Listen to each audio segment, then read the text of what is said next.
GG muted. You're welcome, TK Money, for everything that we've been able to do. Jamuted. That's how we start all the streams, chat. So welcome to another Healthy Gamer GG stream. My name is Alok Kanoja. Just a reminder that everything we discuss on stream today is intended to be taken for educational or entertainment purposes only.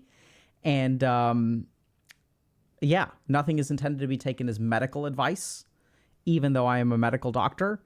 And we will have a different medical doctor on today as well. And nothing he says, I think, is to be taken as medical advice. It's supposed to be taken as policy advice or public health advice. But if y'all have a question or concern, please go, seek a licensed professional. So, yeah, so we have a pretty cool guest on today, chat, who I'm not sure if he has the most followers that we've ever had in terms of guests on stream. We've had some pretty big people, but I think in a different kind of way, he has the widest following of people. And that is the Surgeon General of the United States, Dr. Vivek Murthy, will be joining us in about an hour and 20 minutes. And because, he's a busy dude. And so we've been thrilled. So first of all, we're honored by the opportunity. We're thrilled by the work that the Surgeon General's office has been doing. I don't know if y'all have been, if y'all pay attention to this stuff, maybe not, right? Because we're here on Twitch, but that's that's what's so cool, is he's going to show up and talk a little bit about what work his office has been doing. And the really wild thing is, over the last 4 months or something, they've released 3 major advisories or reports about the state of things. And what I think is super cool is that, the 3 reports that they've released are not, diagnosis based. So they're just plain based. But so the first advisory that they released was on youth mental health. So I think it's really awesome that, the largest or highest office in the United States is really focused on youth mental health. I think the other thing that's super cool is a month later, they released something on loneliness and isolation. So that too, I think, is huge because it's a report that focuses on something that people are struggling with that isn't necessarily a diagnosis. And I think this is something that maybe I'm in the minority here, but so I love being a psychiatrist. I think psychiatrists are great. I think therapists are great. And I think that a lot of what we're struggling with today in terms of our mental health cannot be solved in a therapist's office. A lot can be, and they can certainly help. But I think that there are macro level changes to the world that we live in that are negatively impacting our mental health. And we require macro level solutions beyond what an individual can do in someone's office, right? So I think about maybe 20% of the HG community is in therapy of some sort, which is fantastic, right? So we encourage y'all to seek mental health support if that's what y'all need, or even if you don't know what you need. I think it's worthwhile to get an evaluation. But I think that there's bigger problems here that you can't fix. And so what I'm really thrilled about and really grateful for is that the Surgeon General's office is working on these bigger level problems, and that they're not saying that we have a depressive crisis. Maybe they do say that somewhere else. I'm not quite sure. But I think it's really cool that they're targeting things really where the problem is, which is loneliness and isolation. And what they're really trying to do, and I think what they're successfully doing, is coalescing support from all of these different dimensions of society. And even the fact that they're willing to come on to Twitch and talk with us today, I think is a huge signal of the way that they're approaching problems, which is that they're utilizing tools that are available. They're really focusing on fixing problems that people are dealing with, as opposed to operating purely within the medical model. And that model is great for a lot of things, but when it comes to public health, I think it's really awesome that they're kind of focusing this way. And then recently, as in a week or 2 ago, they released an advisory on social media and mental health. And so I think they're really recognizing that, okay, this is not just the same old thing over and over and over again, and we need to really think about these things. The other thing that's really wild, I don't know if y'all know this, but generally speaking, advisories like this are not released on a monthly basis. So they're released maybe one or two a year, I think. I mean, if you look at historically what surgeon generals have been able to accomplish, or surgeons general have been able to accomplish, like it's the pace that they're putting stuff out and how hard they're working is also like on a different level, which also gives me hope because like technology is advancing really fast. The impacts to our mental health are advancing really fast. The world is like rapidly changing and the rate of change is increasing. And so it's really awesome to see the pace at which they're actually like keeping up with problems that people are struggling with. So we're really thrilled to have them on. Dr. Murthy will be showing up maybe in about an hour or so. And so in the meantime, we're just going to vibe and hang out and chill. And I think we can also talk a little bit about like we'll answer questions. We'll go over a couple of things. But we're going to answer some questions, do a quick recap of Mental Health May. And basically, I want to talk to y'all for about an hour. And then based on our discussion, we, as Twitch chat, will talk to the Surgeon General of the United States at about 1:30 CST. Okay? So if y'all have the Surgeon General, yes, we will have the Surgeon General on next week. Yeah, so, you know, so I think if there's like stuff that y'all, you know, if we want to talk about, like what are the things that are the most important to us? Because we have arguably like the highest doctor in the land of the United States who's we're going to be talking with. So, you know, whatever y'all want to ask, like whatever topics like we float to the surface and sort of, you know, come up at the end of the hour is like what we'll talk to them about. Okay.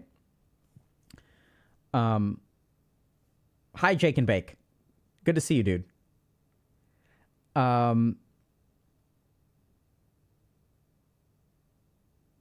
So yeah, tuning in from Costa Rica. Welcome, Barely Gaming 22. Oh, that's an interesting question. I'm curious what flaws they see in Western view on medicine. That's really interesting.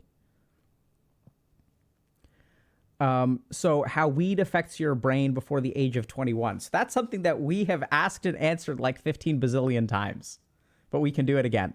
We actually had we've had like a couple of streams about weed. Y'all know that, right? So we did one interview with an addiction psychiatrist, a guy named Dr. Shu, who's like an expert on weed. You know, the weird thing is that I think he's an expert on treating weed, but you can never tell. And then we did another like commonly, you know, asked questions about like things like we had a whole stream where we did like 15 to 20 questions on weed and provided like evidence-based answers. So a really common, like, so here's something that people don't understand. So someone's asking a question about before the age of 21, you know, what impact does weed have on your brain? And NIDA, the National Institutes of Drug Abuse, Drug and Alcohol, something, I don't know exactly what it stands for, released an awesome report on weed, which I strongly recommend y'all check out. But basically the real challenge with weed before the age of 21 is when you use marijuana in a developing brain, it alters some of the way that your brain wires. So a lot of people will wonder, for example, is marijuana a gateway drug? And the answer is probably yes. And the reason is not like, it's not like necessarily like a moralistic thing where like, oh my God, now that you use weed, you're a degenerate. What really happens is when you have a developing brain, and especially the dopaminergic circuitry, the reward circuitry of the brain, and when you add marijuana to the mix, it makes parts of your brain hypersensitive to the benefits of other drugs. So the reward that you get from other substances actually gets enhanced, which makes you more vulnerable to addiction. So like, that's just a good example of how like, yeah, marijuana is a gateway drug, you know? Yeah.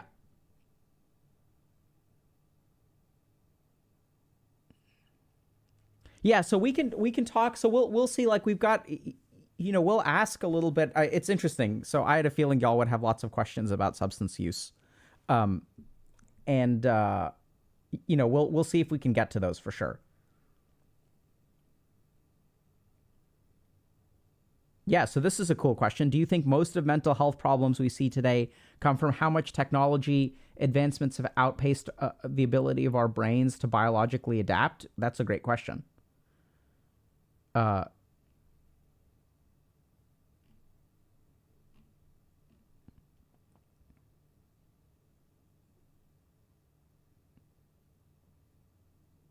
yeah, so that's cool. So we'll ask, what are the key public health issues currently facing the US? We'll definitely ask that, or something in that vein.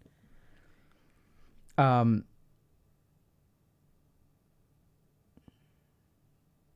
Any advice for seeing your therapist today for the first time in a while? You're nervous? Just share that with your therapist. Hey, I know it's been a while. I'm feeling nervous.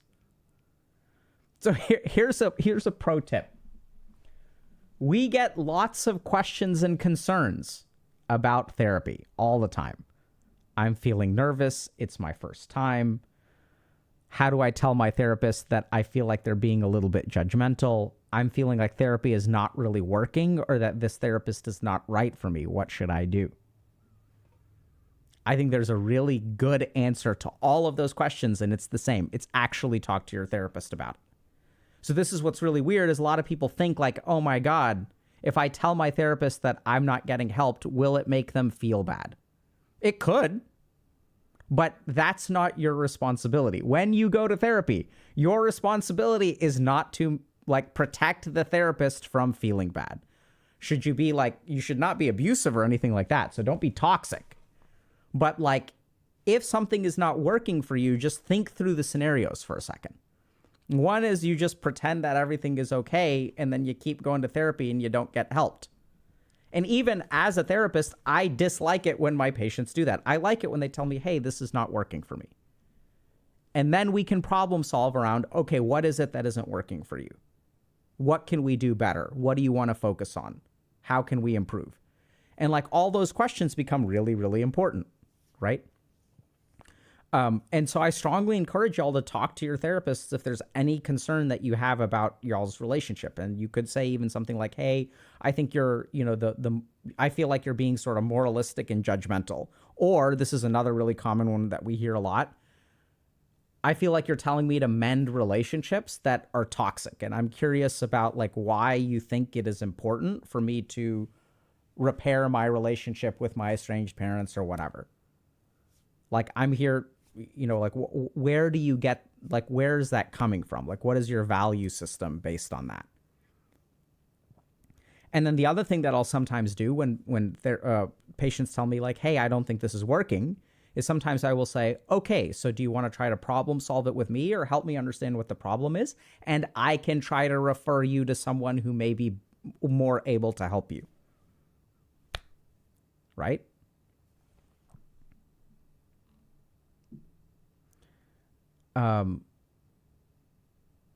So don't be afraid to respectfully challenge their comments. I would say you should respectfully challenge their comments, and it's okay to even be afraid to respectfully challenge their comments. You can feel what you feel, and you can even say, hey, I feel a little bit afraid sharing this with you. Here's what my experience has been so far.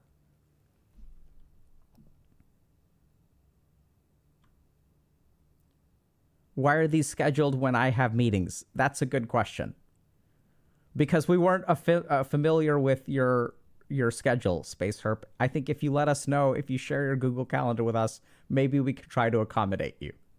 Don't actually share your Google Calendar with us. That's a mistake.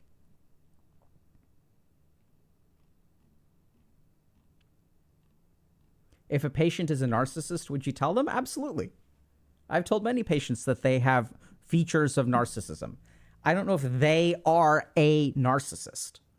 So let's understand something about narcissism. Narcissism is a defense mechanism.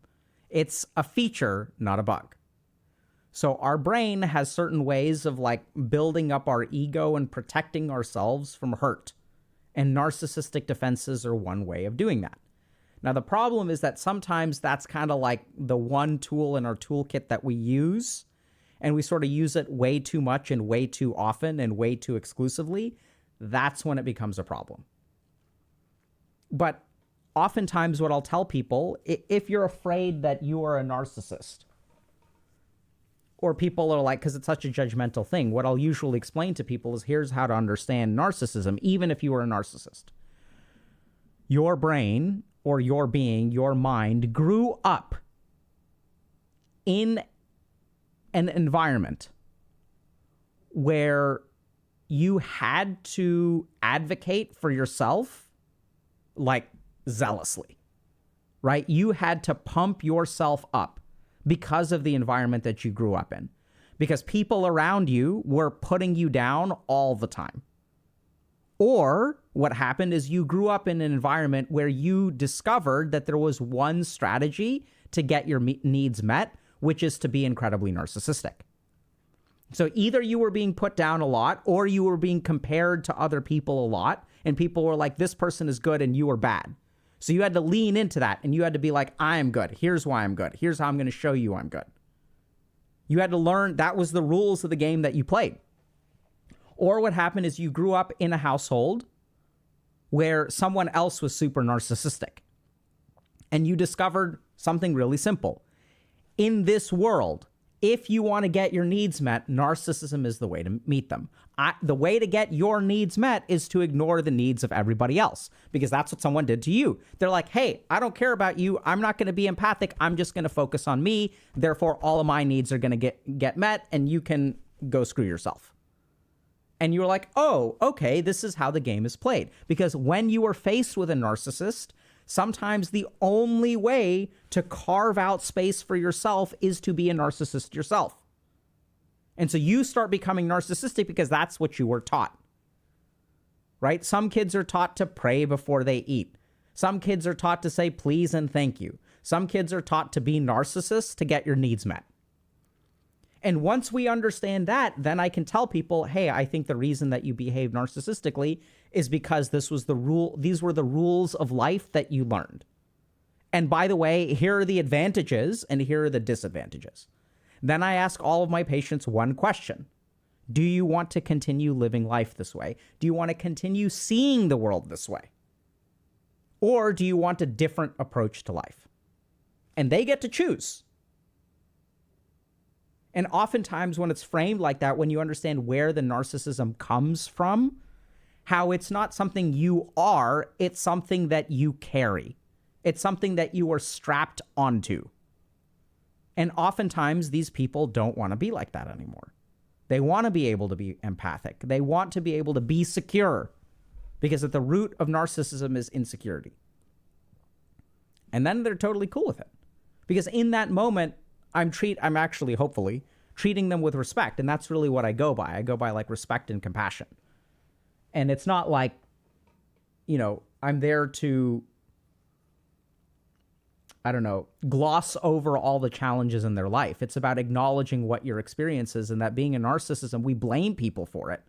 But I don't think we really understand as a whole how painful being a narcissist is. You can't trust people. Relationships are shaky. The only person you can count on is yourself. People don't treat you with respect, so you have to demand it from everyone around you. You're not secure. Life isn't easy. It's really hard. Narcissism sucks. Like, it sucks to be a narcissist or live with narcissism.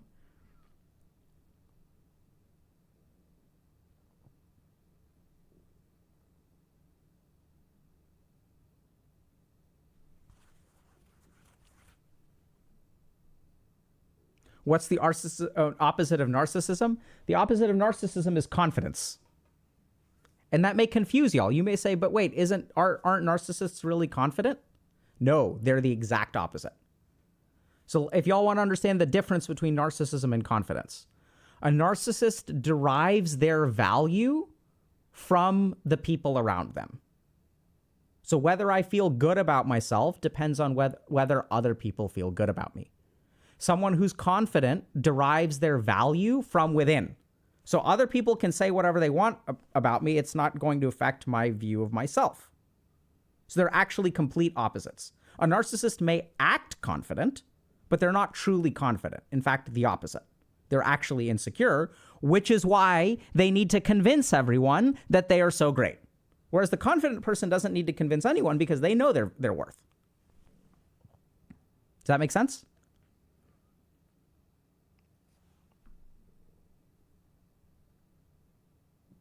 Is there any topic that you would like to make videos about but haven't yet? That's a question for y'all. So you tell us. So let's talk about May for a second. So in May, we did a lot of cool stuff. And I just want to give actually a quick shout out to our team, because this would not be possible without our team. And I know that y'all think that HG is Dr. K, but it's not really Dr. K. So there's like me, and then there's Kruti, who's like CEO. But we've got people like Mike and Brandon and Lindsay, who runs our coaching program, Hannah, who does partnerships. So Hannah was super instrumental in setting this up. So huge shout out to Hannah. We've got Kabir, who is also epic, does things for y'all that are great. Y'all may have tuned into a secret thing that we are doing, and it's been going really well in May. We also have Jake, who runs our research stuff. And then we've got like comms support, you know, our devs, our HR person, our designer. So if you guys like, if y'all like this overlay, y'all can thank Tristan. And then we've got coaching ops manager, Alex, who was also featured in our APA documentary. So I don't know if y'all know this, but we were at the American Psychiatric Association about 10 days ago, and we were featured there as an innovator in mental health. And a big part of that was like the peer support program that we built here at HG. So our coaching program has really, really good outcomes. And also is like, we're supporting people in 121 countries across the globe. And so a big part of what we are is like AOE healing, and we're global. And Alex is a huge part of that. Acadia is also awesome, has joined the team somewhat more recently, but is really responsible. If y'all are tuning into our socials and stuff, that's all Acadia. And then we've got Susie, who handles customer service. So huge shout out to the team, because they really help us a lot. And it's not just me by any means. And if y'all like, you know, like Dr. K's guide and all that design and stuff, like all that stuff is like designed by our dev team. And it's super cool. Like, you know, this kind of choose your own adventure. So here's the basic problem with like mental health resources that we see, is that they're linear. And the problem is that like when I sit with a patient, I have a ton of stuff that I know, right? Not trying to flex, but like you learn all kinds of different stuff. But what does this person need? So really, if you kind of think about it, the job of a therapist is to figure out, to essentially be like an AI or a search engine for you. Because they have all of this access to information. And what is the information that you need? That's where their real value comes in. And so the problem is, if you like take a course on depression, like it'll be like depression 101, 102, 103, 104. But which parts of that do you need? And so what we tried to do, and this is awesome, like I went to our devs and I said, hey, here's my problem, is if you guys want me to teach something about depression, not everyone needs everything.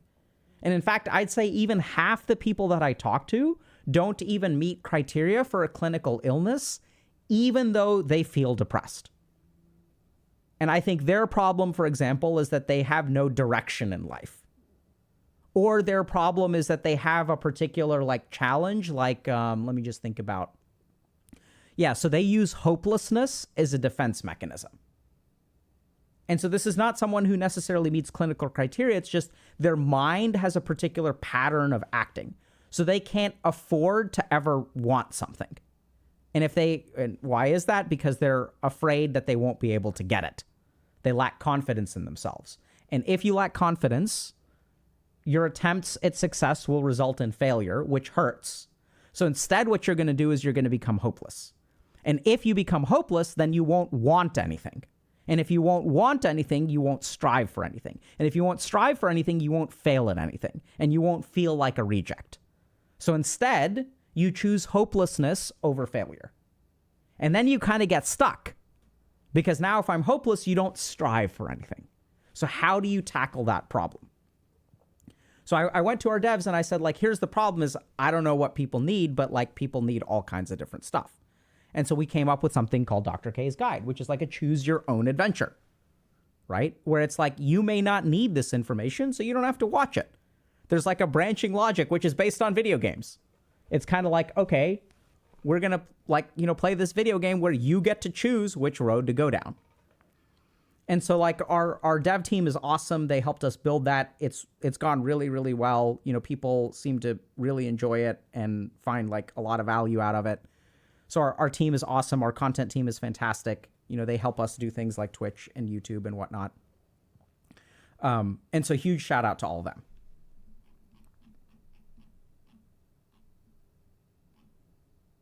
Yeah, dude's name is actually Dragon. Not, and I was like, wait, is your name actually Dragon? And he's like, yeah, not a nickname. Nate the Nomad. Me, I started therapy 4 months ago, and it has helped me with my hopelessness greatly and is setting me on a better path. Good for you, Nate the Nomad. Yeah, Mythanatic is saying, I've definitely been unsure whether I have depression or something else. So this is something we've said a lot, but I'm going to say it again. A lot of times people think that seeking mental health support or like seeing a licensed clinician, therapist, psychiatrist, whatever, is like, how do I know whether I need to see someone? How do I know whether like what could be depression is so bad? Like, does it meet the threshold for seeking treatment? It's the wrong question. So I get this question all the time from parents. How do I know when my kid has a problem and that I need to take them to see a professional? The whole point of a professional is it's not your job to know. Half of what we learn as professionals is diagnosis. The other half is treatment. We're not all treatment. Half of what we do is diagnosis. And one of the best things that you can actually get, one of the highest value pieces that I've delivered as a clinician is to tell someone that I don't believe that they have a mental illness. This is not a pathology. This is something else. Because that's a huge like deviation in your course, right? So I've had patients come into my office and we've kind of talked about, you know, I've treated them for depression. Very formative moment for me. Happened in residency. So I had a patient that I was doing therapy with for like 2 years. And then one day they said, hey, like, it feels like some things aren't getting better. And I was like, okay, are you having trouble getting out of bed? And they're like, no. Are you having trouble working? No. Are you like exercising? Yeah. Are you eating healthy? Yeah. And then he's like, I still feel depressed. And I was like, bro, you ain't depressed. You're unhappy. There's a difference. Depression you've managed. Now you got to figure out how to be happy, which is completely different. Right? So there's a lot of value to seeing a clinician just for an evaluation. Do you think dismissive avoidant attachment is real? Absolutely. And if so, it is something that can be cured? Absolutely. 100% to both. Are you going to make the U.S. Surgeon General cry? If y'all want me to. I'm not going to make him cry. I will allow him to cry, chat, if he wants.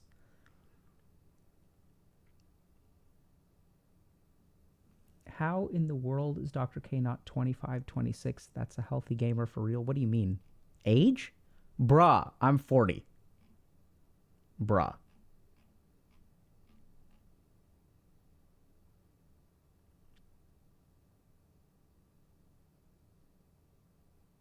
Yeah. You look 28. Thank you, chat.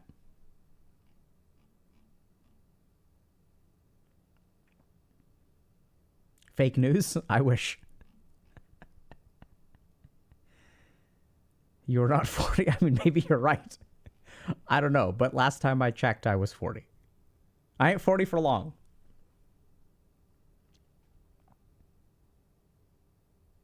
Do you ever get nervous before these? Sometimes, but not today. So let me tell y'all why I'm not nervous today. Number one reason I'm not nervous today is it's all of us against the Surgeon General. It's like, let's see. It's like 12,000 v1. Easy. Dude, we have the might of the internet. We're good. We got this, chat. We got this. Like, I'm going to have Twitch chat open, right? If I misplay, like, y'all are going to, like, help me out. It's like Twitch plays Pokemon, except Twitch talks to the Surgeon General. We got this. Easy. I'm simply the mouthpiece. But it's like, y'all remember this game, like, Who Wants to Be a Millionaire, this game show where you, like, ask the audience? It's like, I can use that lifeline as much as I want to. I can ask the audience constantly. It's easy. Can't lose. The other thing is, we're here to listen. So I don't have to do anything. So y'all get this? So, like, sometimes maybe I'm nervous because I have to, like, teach stuff. And in May, we did, like, 2 of our biggest deep dives. And I think, in my opinion, one of my top 5 teaching experiences, like, in terms of what I've done. So I take pride very rarely in what we do on stream. But I think the trauma lecture was, like, really good.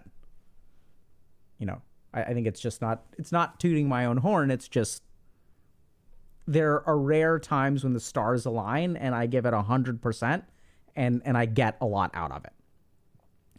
But the cool thing is that I don't have to teach today. I just have to listen, which is really easy. Listening I can do. Like, I'm basically a chatter. Like, I'm like a VTuber. Like, I'm just a VTuber hanging out and I'm just going to be asking questions and I don't have to do anything. I just have to ask. The dude is bringing the knowledge. Like, he's going to be dropping the knowledge bombs. Right? That's what Dr. Murthy says. So what do I have to be nervous about? I don't have to teach anything. I'm basically like, I'm a digitally generated AI that's built off of Twitch. That's what I am. You should be nervous.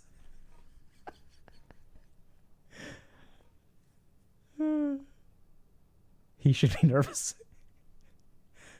So, if he's not nervous now, he will be at the end of the conversation for future things. So, chat, here's the other thing. We have to be nice, okay? We got to be nice. Because this is important. That, like, this is what's so cool about this, is that people like him and people like us used to be separate. It's, like, really cool that we're talking. Right? This is awesome. This is what the world needs, is, like, we can't be separate anymore.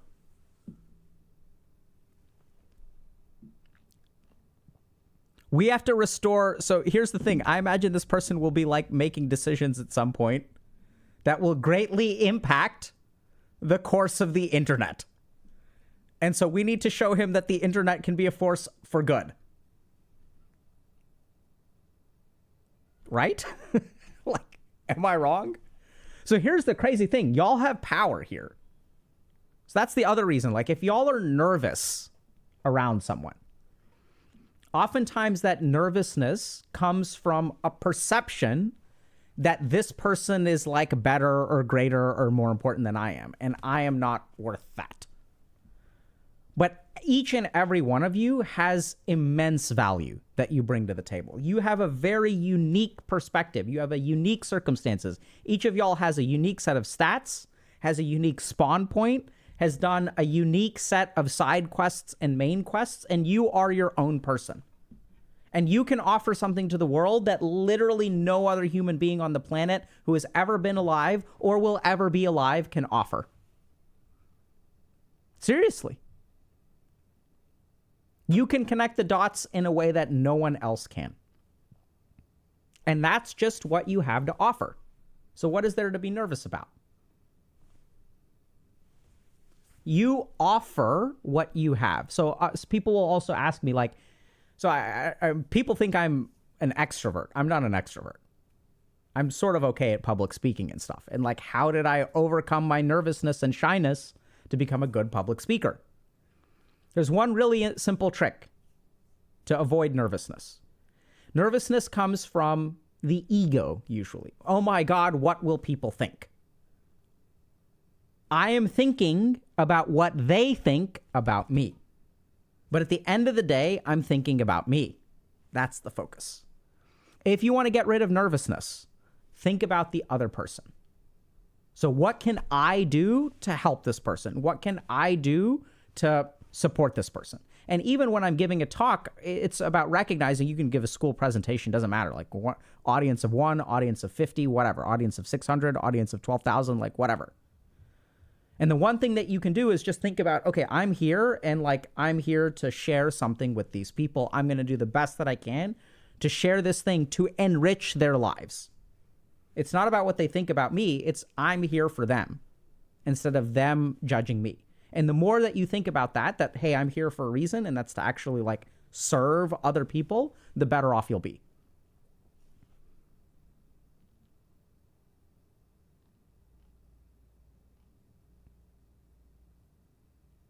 Surgeon General's not late. He's on time. He's just coming in about 50 minutes.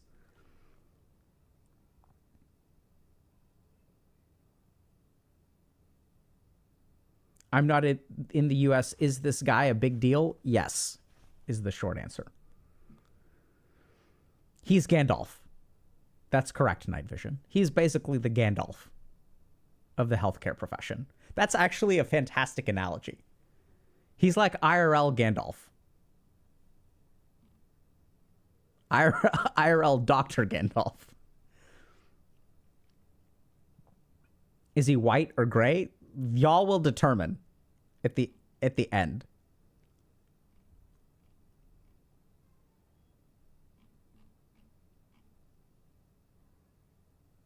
Yeah, so who is the Surgeon General and what does he do? What a great question, King Krish. Thank you so much. And thank you all very much for our long-term chatters who have been here and are guiding us. I really do rely on y'all's support for these kinds of things. So what a great question. Who is the Surgeon General and what does he do?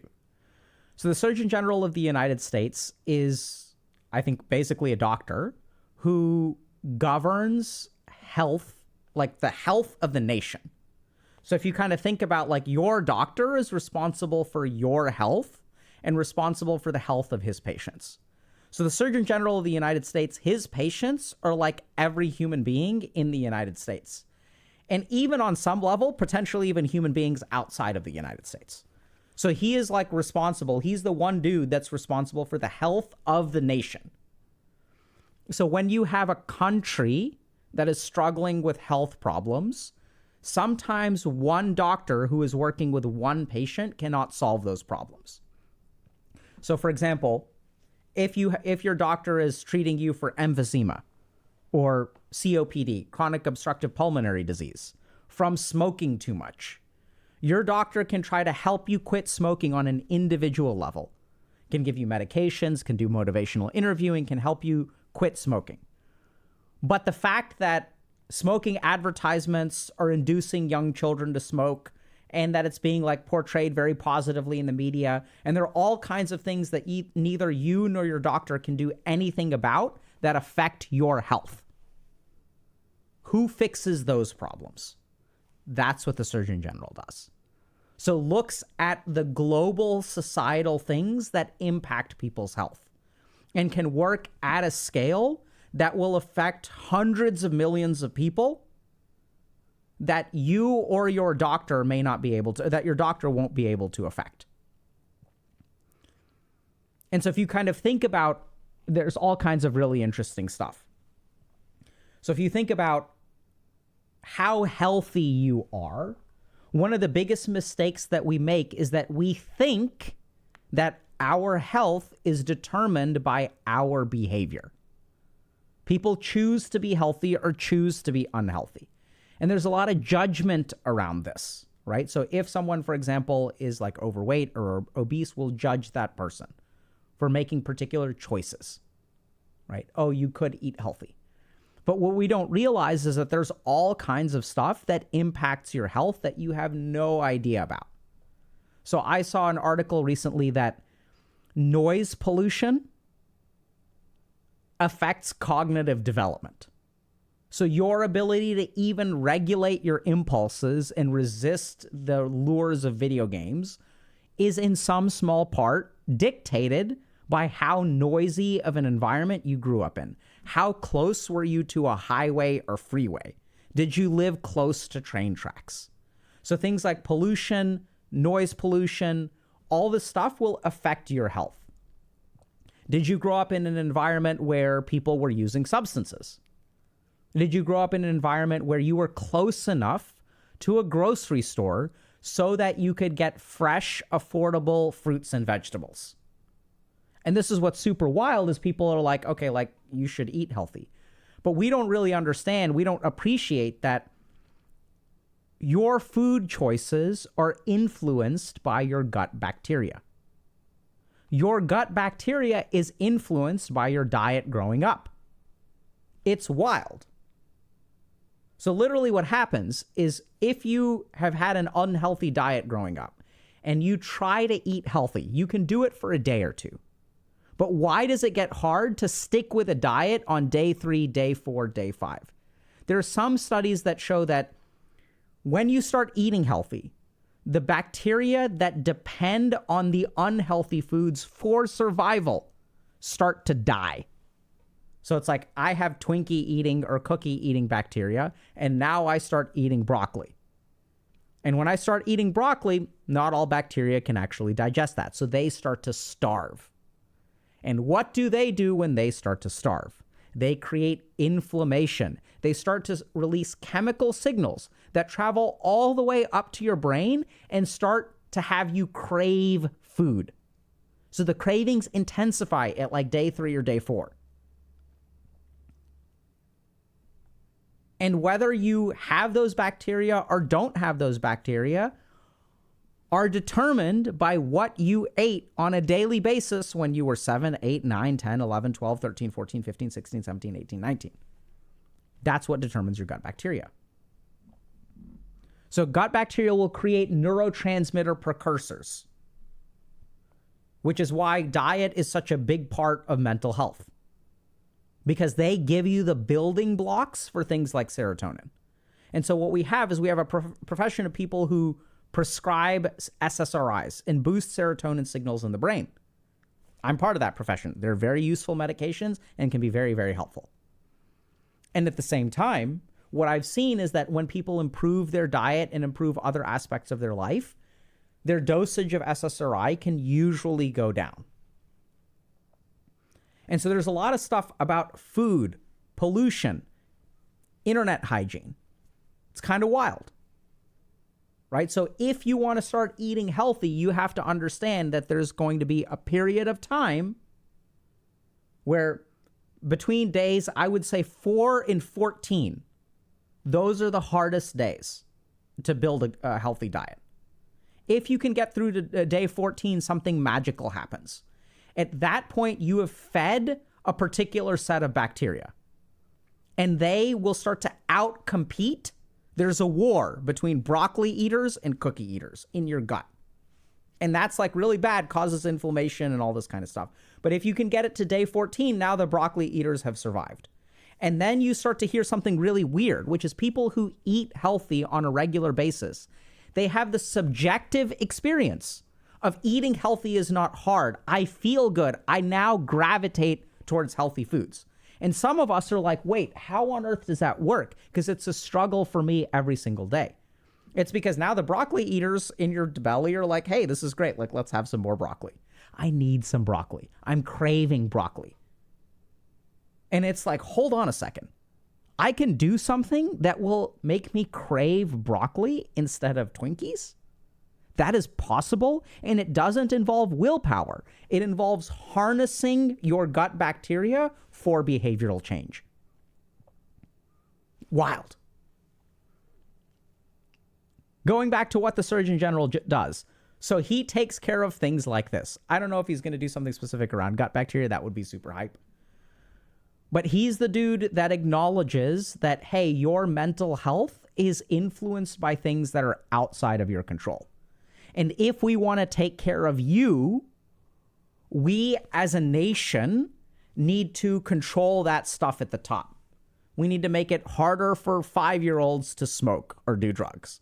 We need to be careful about the harmful effects of things like social media. And this, by the way, is actually super cool. I want to show you all something real quick.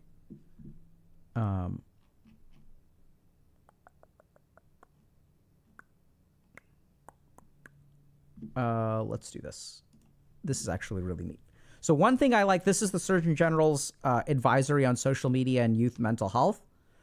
Let me show you all something. So this is hype. So to date, we started Healthy Gamer about 4 years ago.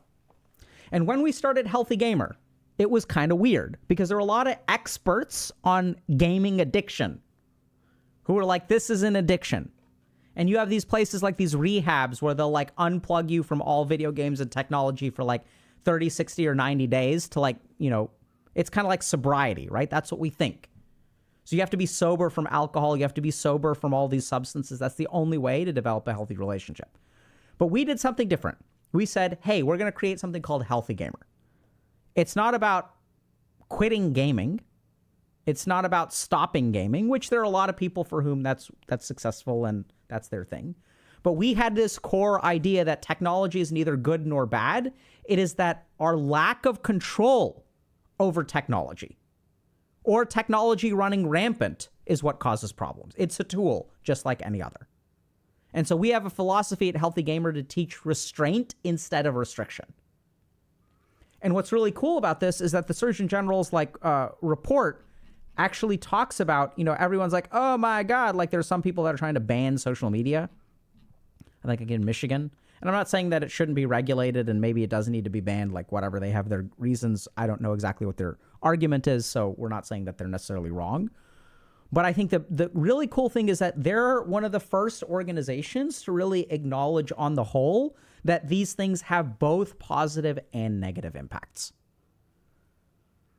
And this is like kind of in a day and age where a lot of people are like, no, like social media is amazing. Don't ever hurt it in any way and don't regulate it ever. Don't do anything. It's perfect the way it is. Here's another ad. And there are people who are like, oh my God, it's terrible. Like it should be banned. Like we've talked to a lot of parents who are like, social media should be banned. Like how do I get my kid to quit and never use it again? And if you're a parent who has a kid who you want to ban them from playing video games or using social media, we get it. Because chances are it is wrecking your life. It is wrecking your household. And most importantly, it is destroying your child's prospects of the future. But one of the things that I've seen as an addiction psychiatrist is oftentimes the people who do the worst with addictions are the ones who grow up in heavily controlled environments. So they grow up in environments where they're like nowhere near any substances ever. Their parents are very, very controlling. And then eventually the child becomes somewhat of an adult and enters the real world. And when they enter the real world, coin flip, sometimes they start using substances and they have no capacity for self-restraint because their environment has kept them from ever learning to be like resilient. And so now they've got like this thing and it's like they don't know how to resist it. And it makes them feel good. And there have never been conversations about it, right? It's just drugs are bad. Don't ever do drugs. They'll ruin your life. So it's this fear-based thing, but no one ever talks to them about, hey, this is why you do use. Here's why a lot of people choose to use. Here's what it does for them. Here's why it's harmful. We never have those kinds of conversations, or some parents don't have those kinds of conversations. It's just drugs are bad and people who use them are degenerates.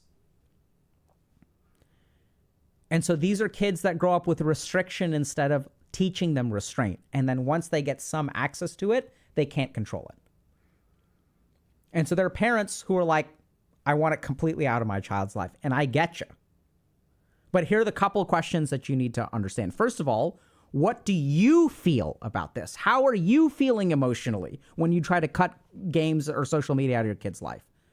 Chances are you're feeling emotionally activated. And then I'm going to ask you as a parent, when do you make the best parenting decisions? When you're emotionally activated and really pissed off and really scared and really terrified for your child's future? Or when you are calm, level-headed, you can accurately assess things. You're able to listen to your kid.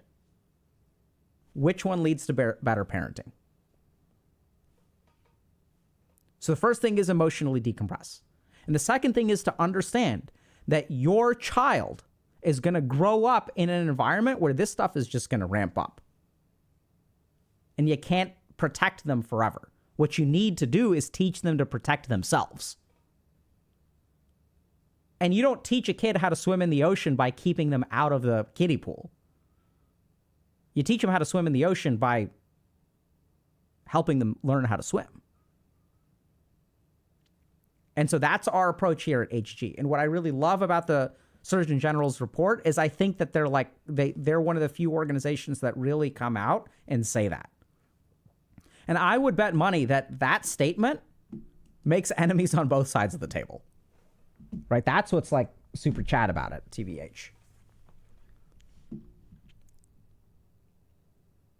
What do y'all, so let me ask y'all a question. What do y'all think? So we have, this is kind of weird. I'm going to share some stats with y'all. So when we started streaming on Twitch, like the average age of like Twitch viewer was like 24. The average age of people is now like between 32 and 34.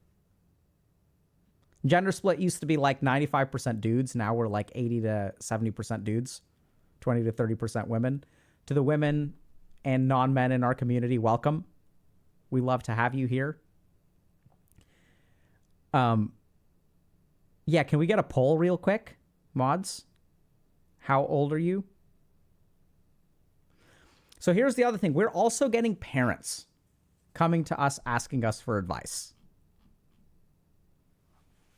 And options, like let's do like under 18. Let's do 18 to 22. Let's do 22 to 26. Let's do 26 to 32.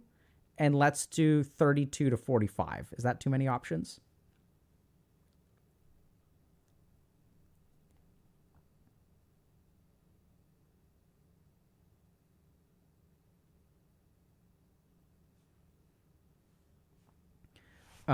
Let's see.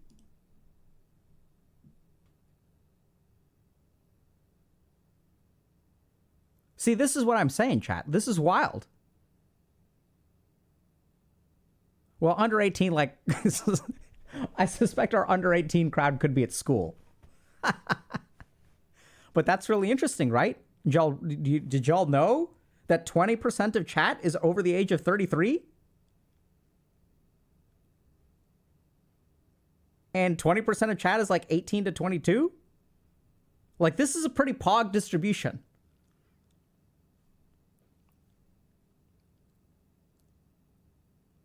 Yeah, so like, welcome everybody. This is cool. This is this makes me happy and proud. Are we Facebook? I don't think so. But this shows you that if you are over the age of 33, you don't have to hang out on Facebook. Right? You can come hang out here. But here's a legit question. So we get a lot of questions from parents, like 40 plus or 33 plus, whatever. And they'll ask us like, hey, I'm having trouble with my kid. What should I do? What do y'all think we should teach parents? Get wrecked 23 to 26. There are 27 more 27-year-olds. Isn't that funny? To be understanding, patience, empathy. Okay. Communication. So that's really interesting, right? So what I'm hearing is that y'all are not being heard or understood by your parents. To be more stable. Yeah. So what we try to focus on, so this is for all the parents out there. So your kids want you to listen, communicate, be empathic, try to understand them, and for you yourself to be more stable. Interpersonal skills, empathy. That's what your kids want. Really wild, right? Okay, let me just make sure.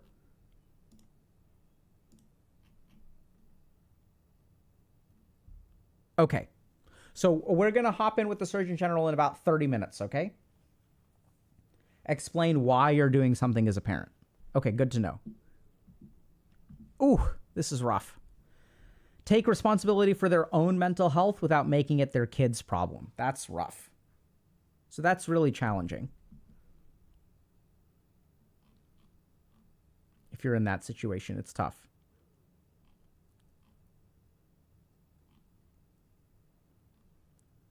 Schedules and regulations. Oh, this is great. Correct way to chastise a child. What's the right way to correct behavior?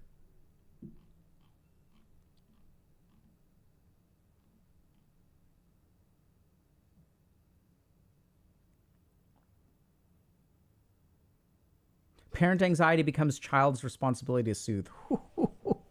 This is some bad stuff, chat. Not gonna lie. Be predictable. Dr. K must be the best parent. I beg to differ. So here's a common misconception. Just because you're like a mental health expert does not make you a better parent by default. I've seen a lot of amazing parents who are better parents than I am, TPH, who have like no mental health training.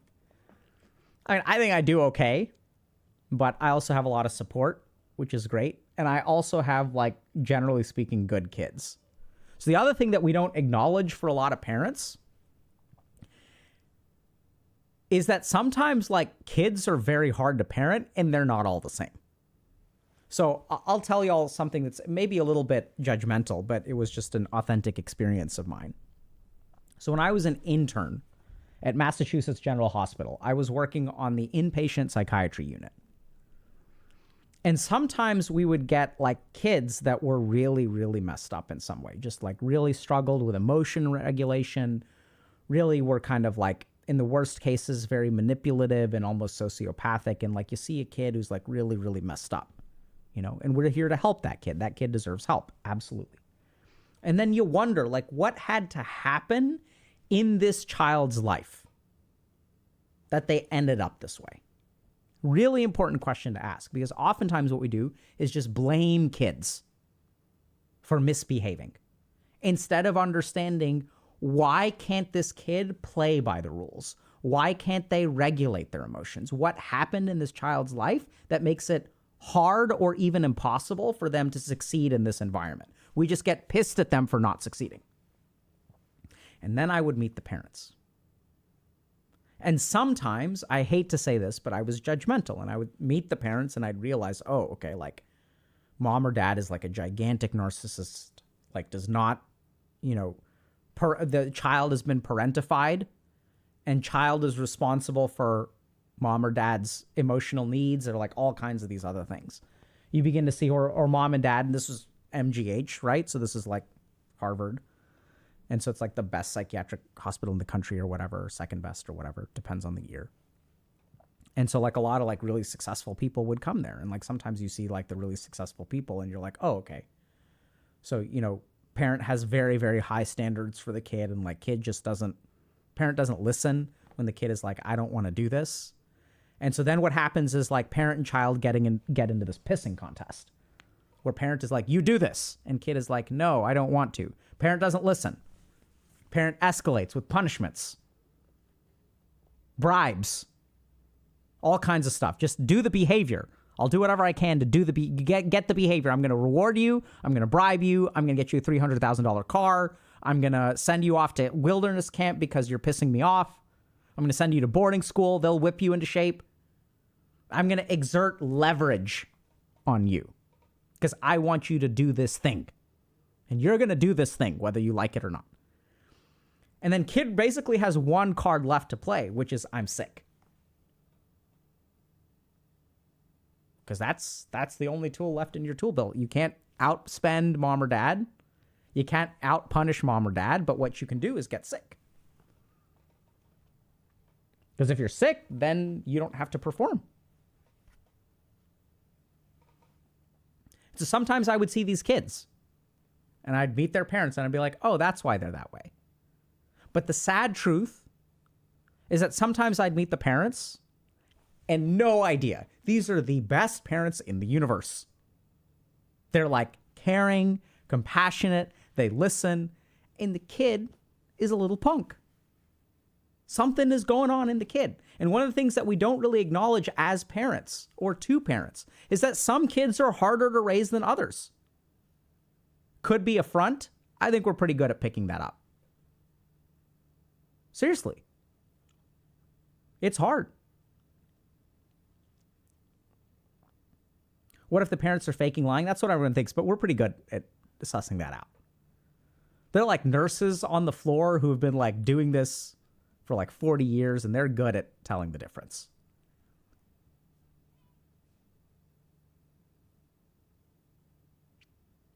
And if you guys want to know, like, how do you tell the difference between a parent who BS's and a parent who's like pretty honest, is oftentimes the good parents will admit to mistakes that they make. Whereas like the narcissistic parents like think that they're doing everything right. So if someone is like, yeah, I messed this up. I could have done a better job here. I spent too much time at my work, and like they'll accept responsibility for their child's behavior to some extent. And it's hard, right? I wasn't an easy kid, to be fair. My parents were fantastic. They like loved me and did everything for me, and I was just addicted to video games. Was manipulative. Was dodging responsibility.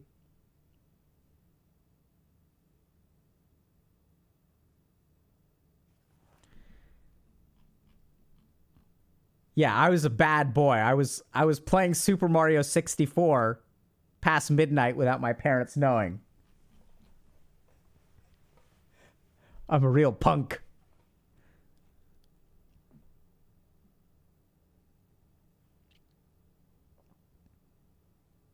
Yeah, like real rebel. Real handful. Really squeaksing it. You know what my favorite thing is about this whole experience? Is that when we streamed 2 days ago, it was like we're streaming with Squeaks. And today, we're streaming with the Surgeon General of the United States.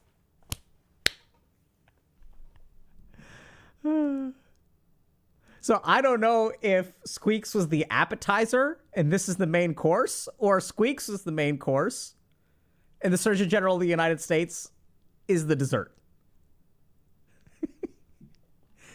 You know what's really hilarious is all three of us are Indian.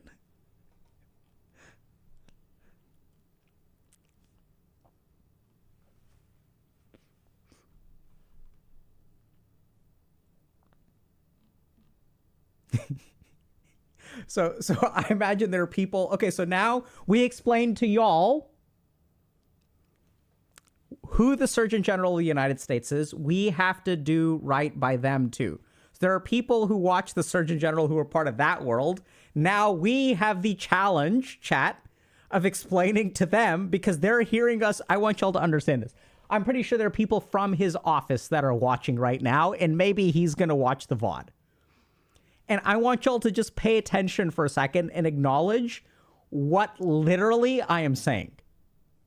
Squeaks is the appetizer. That is not a sentence that makes sense in the English language. Right? So we have to explain to them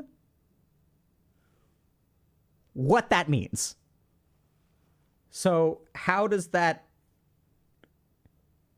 The government is watching. Yes. Pretty sure. And there's a tiny chance that we have said something that will result in a last minute cancellation, but fingers crossed that hasn't happened. What if President Biden watches? Then we say, hello, Mr. President. How are you today?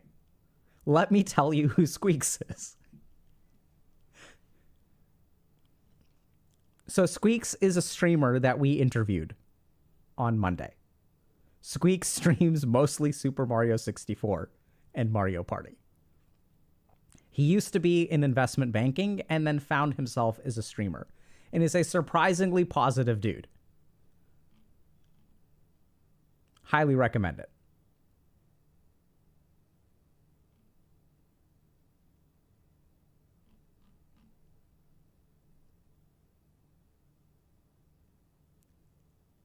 Dr. K, have you heard of gentle parenting? It's popular on TikTok. Yes, I have. I've heard of gentle parenting. And I think it can be revolutionarily positive or incredibly toxic. So, this may sound crazy, but it's gentle. Dr. K, I've seen a lot of gentle parenting. So let's understand what gentle parenting is good for. Just my opinion, okay? I'm not like an expert parent or anything like that, but this is what I've seen. I've seen some gentle parenting that is very, very healthy for parents who were not parented gently. So if your parenting or your natural inclination is to be a very harsh disciplinarian, then I think gentle parenting can be really, really good. The downsides of gentle parenting. I think sometimes a big part of gentle parenting is to never lose your patience as a parent and to never be harsh or speak ill of your child or never yell at them, because yelling at your kids is harmful. So here's what I've also seen. When you raise kids in an environment where parents do not express anger as an emotion, should it be controlled? Absolutely. But when you don't express it, the kid gets really confused because you're going to be feeling angry. And then there's all kinds of weird like displacement going on where the kid like gets confused. The other thing that it's very important for kids to understand is that their behavior has negative consequences on the people around them. So I think the biggest mistake in gentle parenting, and this is a field as a whole, and maybe they talk about doing this and maybe some people aren't doing it right, who knows, is that when your kid grows up and like you never lose patience with them, how are they supposed to understand what's like right or wrong? From a visceral perspective, our emotional circuitry in responding to negative emotions is a very, very, very important thing to learn as a child. Oh, this pisses off mom and dad. Mom and dad actually have limits, and mom and dad are human beings. And then what something beautiful can happen when you as a parent actually are authentic with your kid. You can express anger, maybe you can even yell a little bit, and then you can do something awesome, which is apologize. Then you go to your kid and you say, hey, mom and dad got angry, mom or dad got angry, and we did something we were not supposed to, and how did that make you feel? It hurt your feelings. I am sorry. I am going to work on that. And I would bet money that that teaches your child a very valuable lesson. The basic thing that I think is missing from a lot of gentle parenting is modeling how to deal with your own negative emotions, because you're never supposed to express them. And sometimes you get this really weird displacement where no little Bobby or little Sally or little Dharti or little Ronak. No, I'm not punishing you. Mommy or daddy is not angry with you. This is a lesson that you need to learn. And until you learn it, we are going to continue not punishing you. It's not a punishment. It's a lesson. Aren't you learning? We need to learn it. It's all about learning. You need to articulate your feelings. Tell me how you feel. We're not going to say no, because no is a bad word. No is like, I think, the most utilized word by like 2-year-olds.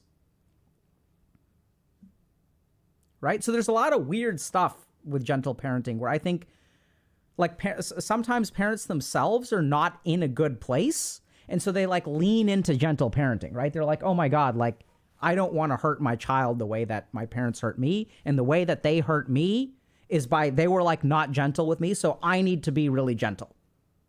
And so the pendulum swings the other way. And then if the parent is not gentle enough, they feel ashamed of themselves.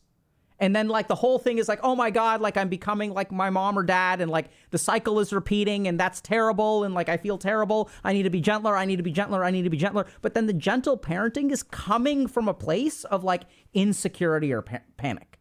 Whereas I personally, not an expert, by the way. It's not like I've had 1,000 kids besides y'all. I think the best thing to do is for you as a parent to heal if you've been traumatically like raised, and then listen to yourself. Because you can read as many books on gentle parenting as you want to, but I can guarantee you that no one who has written a book on gentle parenting has raised your child. I can guarantee you of that. And if there's one lesson I've learned as a parent, it's that, or as a psychiatrist, every child is unique. And there is not a strategy that works the best for all children. And that the best tool in your arsenal, if you are a parent, is your own mind, your own instinct. But that needs to be honed and operating really well. So you can't just trust your instincts. You need to be emotionally calm. You need to learn how to listen. You need to learn how to innovate. And by all means, read books on gentle parenting. Like, I think as a whole, it's probably pretty good. But I think any strategy mindlessly applied is not going to result in good outcomes, right? Oh my God, I was watching Arteezy stream, and Arteezy built 15 Battle Furies on Shadow Demon and carried a game, so that's what I'm going to do. Right? And so like you can look at what other people are doing, and they can say, like, you can watch some video by like BSJ or Jenkins or whatever about how to like gain MMR, but like this is a simple analogy, and hopefully parents understand this, maybe they don't. You can watch all those videos and learn all the good techniques, but if you just suck at the game, it's like not going to make a difference, or it'll help some. And so what I'm kind of saying is, like, you got to work on the fundamentals, like, of the game. You got to learn how to last hit. You got to learn how to watch the minimap. And in parenting, like, you have to like learn how to manage your own emotions, right? And you have to really think about, okay, like, what are my instincts? Pay attention to your kid. That's like watching the minimap. Like, you have to understand like what's happening in the game. And they have to focus on last hit, your core fundamentals, which is like how to speak and how to listen. And then you'll be a good parent. The really cool thing about being a parent is that you actually have your kid on your team if you play your cards right. Like, your kid will be on your team, and then it becomes way easier.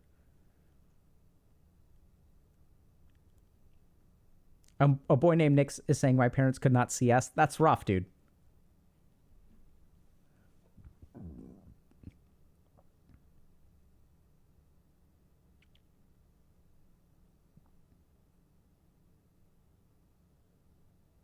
The Surgeon General just asked for a translator. That's what you're here for, chat.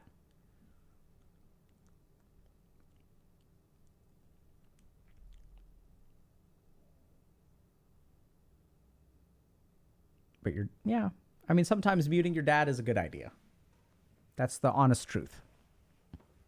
As if there's a dishonest truth.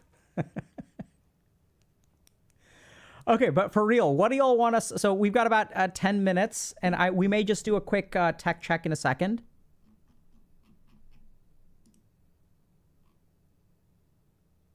Okay,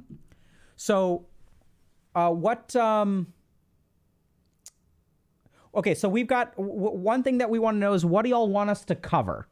So just as HG at a whole, like, what are the big, so if I was going to do, let's say 3-hour-long lectures, they don't have to be like in sequence. Like, you guys want to deep dive into what? What is my opinion of the carnivore diet? It doesn't sound healthy to me, but I have not looked at any randomized controlled trials or epidemiologic studies on the carnivore diet. Okay, eating disorders, alcoholism, autism, parenting, squeaks, bipolar 2, avoidant personality disorder, loneliness, trauma. We did trauma. Or y'all want more trauma? Fibromyalgia. Okay, I'm gonna, do we have mod check? Checking the mods? Do we have moderator? Okay, Surgeon General's coming on in 10 minutes, chat, so I got to do a tech check and make sure that everything works okay.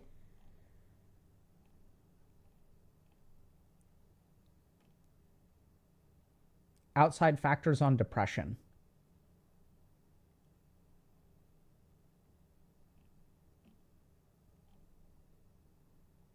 Okay, this is good stuff, but I need a pen. So you guys want AVPD. You mentioned eating disorders.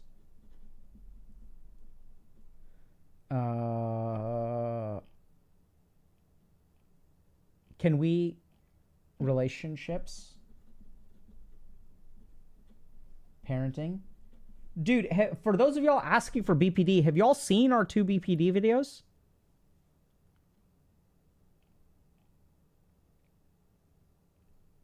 Okay, let's do... I'm going to toss in psychosomatic illness.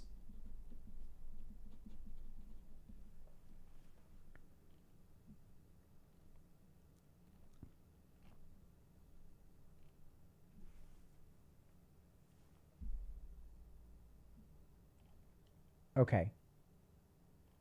Suicide.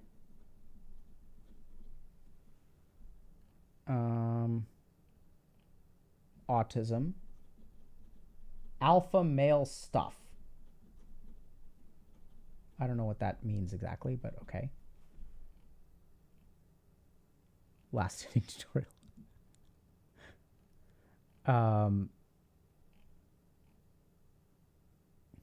Well, we have time, chat.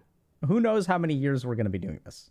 I saw recently that we have 899 videos uploaded.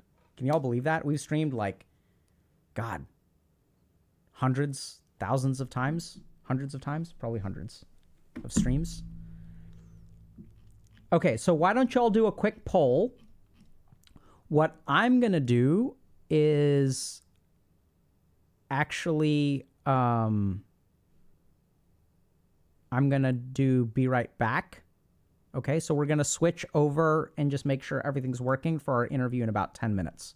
But y'all may be able to hear me, okay?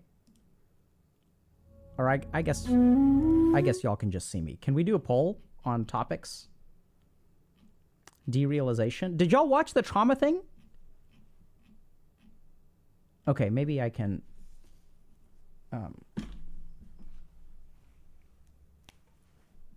Okay, pills. I like pills.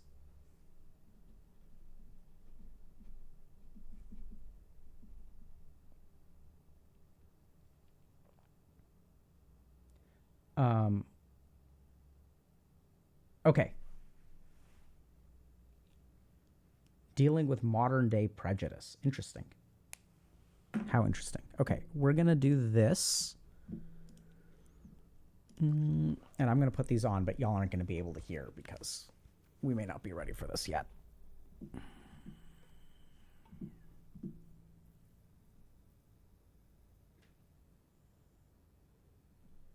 Okay. So we are...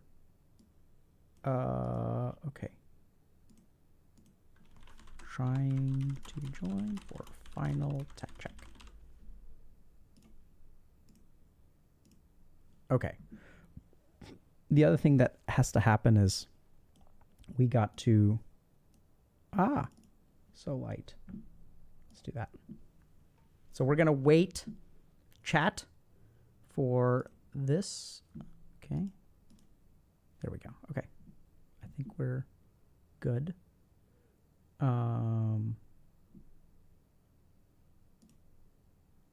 Alrighty. Okay.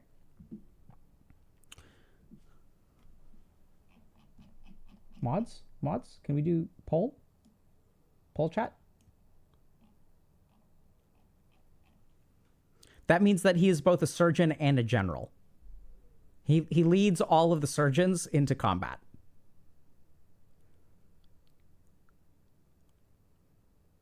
Mod sleeping. Mods, this is the wrong time to be asleep, yo. We need mods. We have the nation's most important doctor coming on Twitch and mods are asleep? Really? How Twitch can we get, chat? How Twitch can we get? Let them sleep. Okay, so y'all actually win the prize for the kindest community in existence. Because y'all are behaving yourselves and we're being really nice to the mods. and we're letting them sleep. Great job. Look at how wholesome everybody is.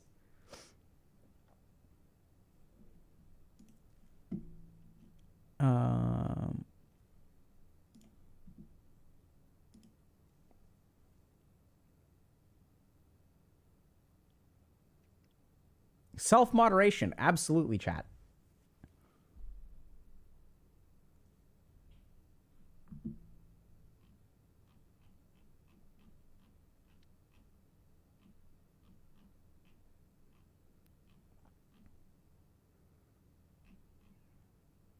What were the topics again?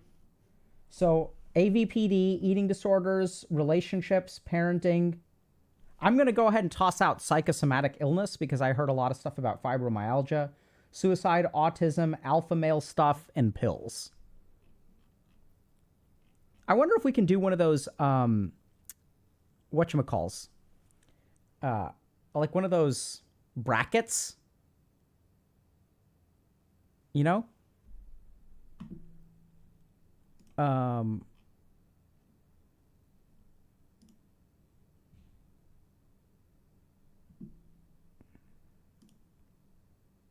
Tournament style, and we can get stuff to the top. Oh my God.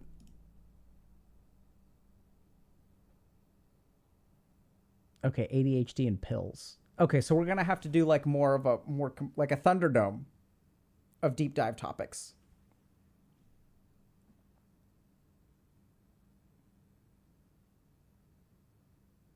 Yeah, I think you can only have 5. I have 1, 2, 3, 4, 5, 6, 7, 8, 9.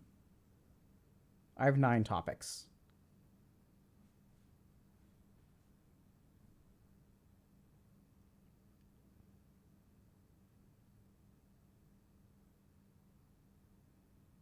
Okay, yeah, no, I think that's good. PMDD.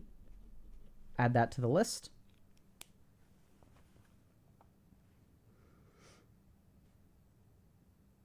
Loneliness. Oh. Okay. I will, let me type over here. All right.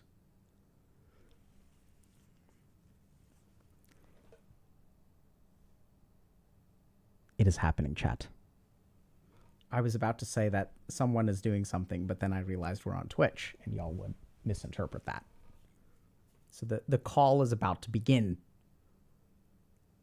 Now my hands are sweating. Oh my God. Dr. K's Guide to Eating Healthier. Yeah, so, we could do something like a guide, but I feel like, so here's the basic problem that we're running into here at HG.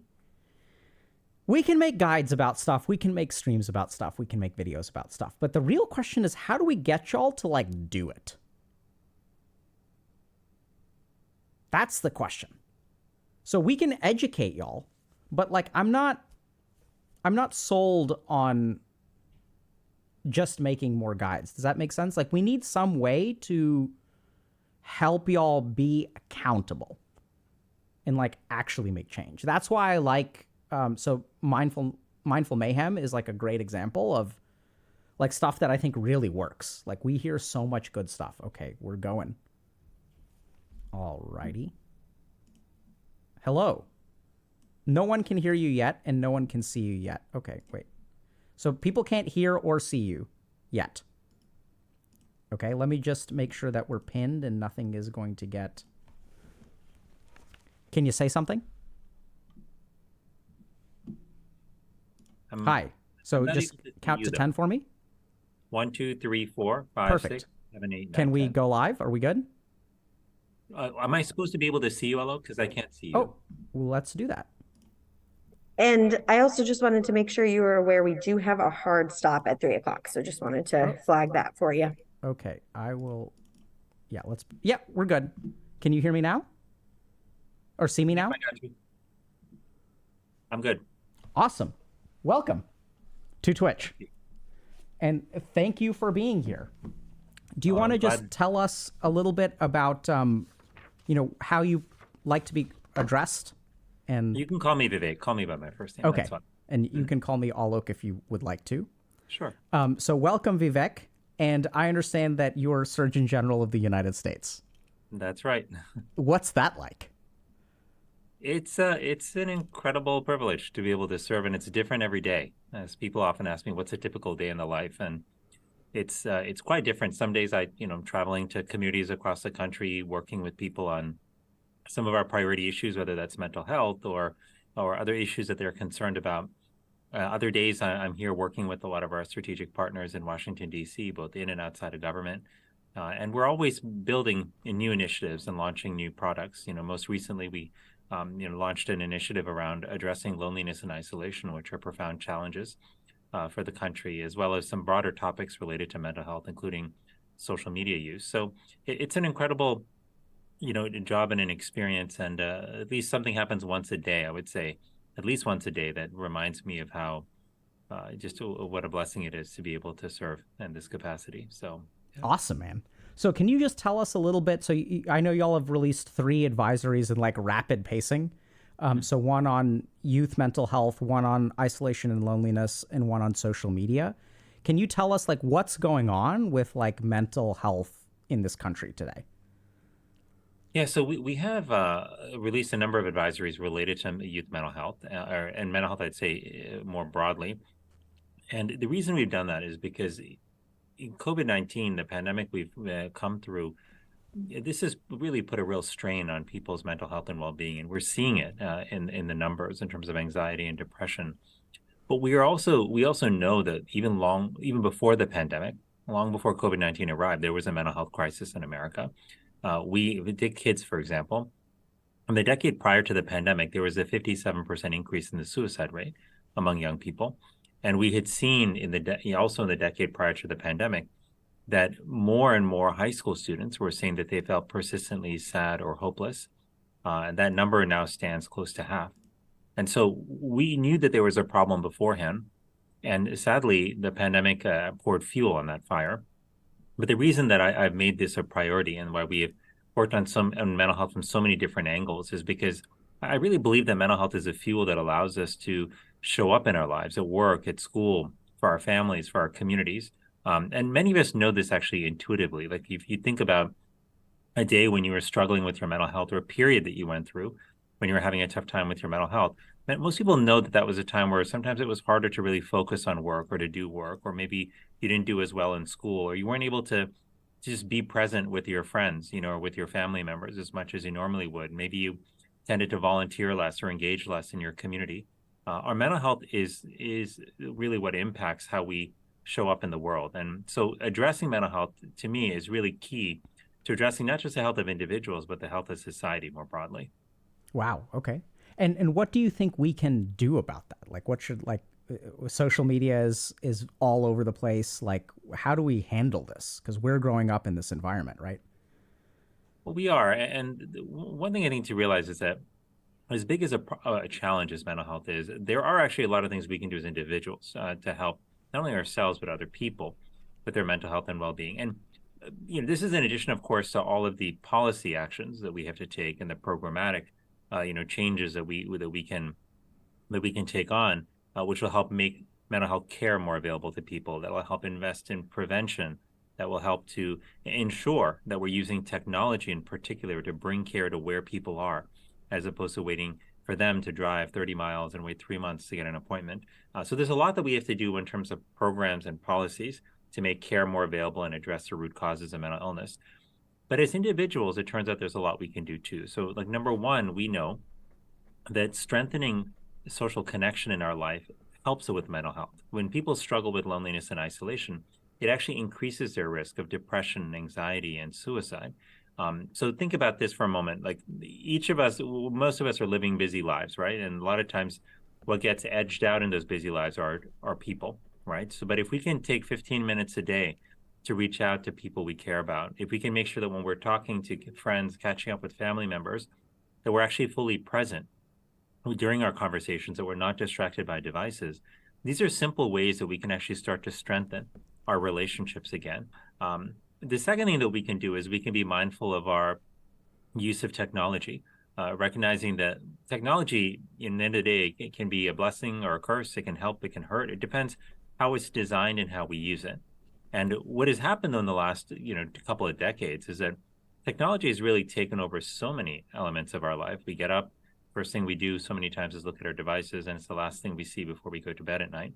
But it's also invaded our space for conversation. It's taken the time that we perhaps had when we were just thinking or reflecting or reading a book, and perhaps eliminated that time. So one of the things we can do when it comes to technology is we can draw boundaries around our use of technology and say, okay, there's certain times in my day where I'm going to actually create a tech-free zone, right? And that could be the time right before you go to bed and throughout the night, because protecting sleep is vital for your mental health and well-being. And we know that when kids in particular, a third of adolescents say they're staying up till midnight or later on weekdays on using their devices, and that use is predominantly social media.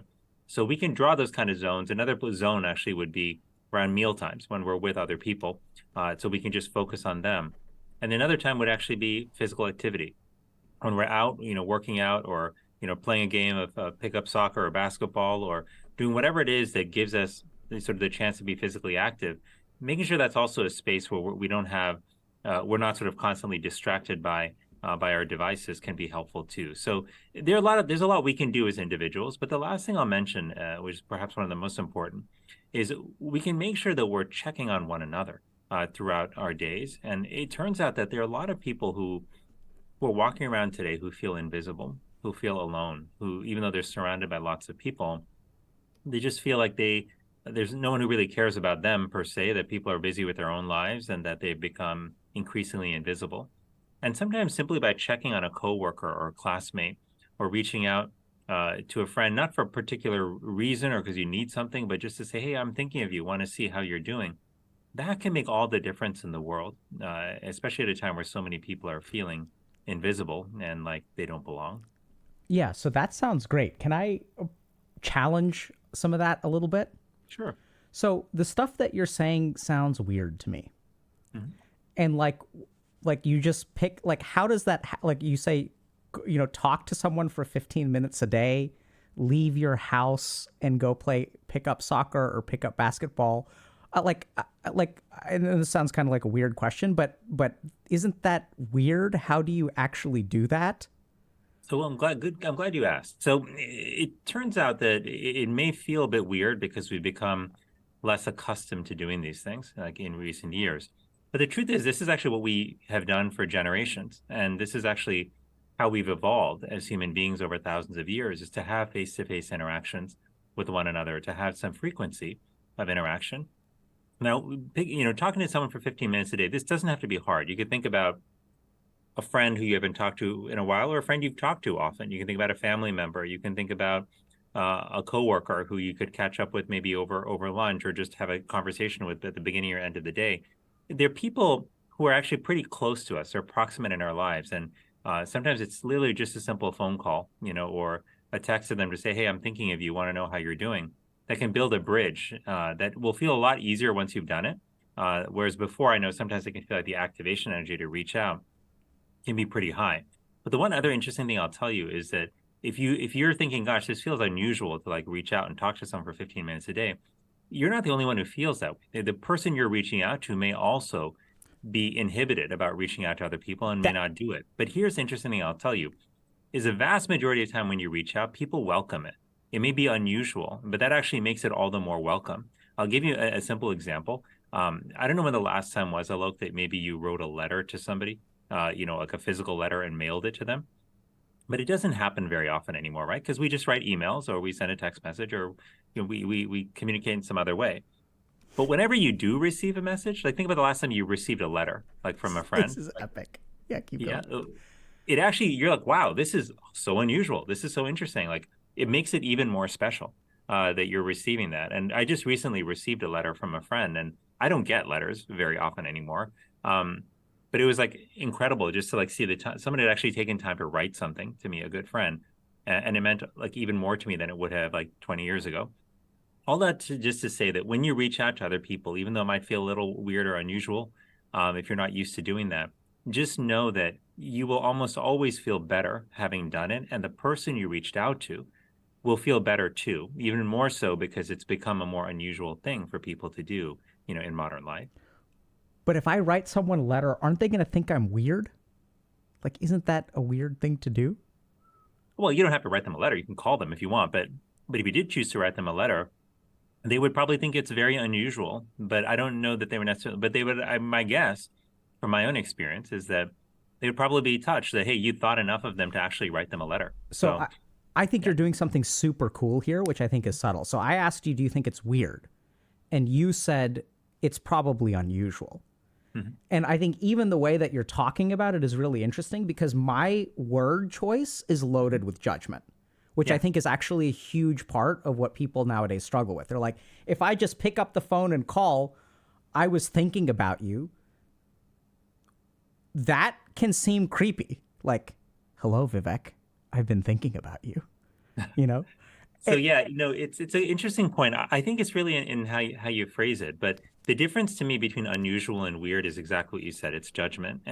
But the thing is, when something is unusual, that can actually make it feel more special, right? So like when I interestingly talk to people out there who have struggled with loneliness, as by the way, a lot of people do. 1 in 2 adults in America report measurable levels of loneliness, and it's even higher among young people.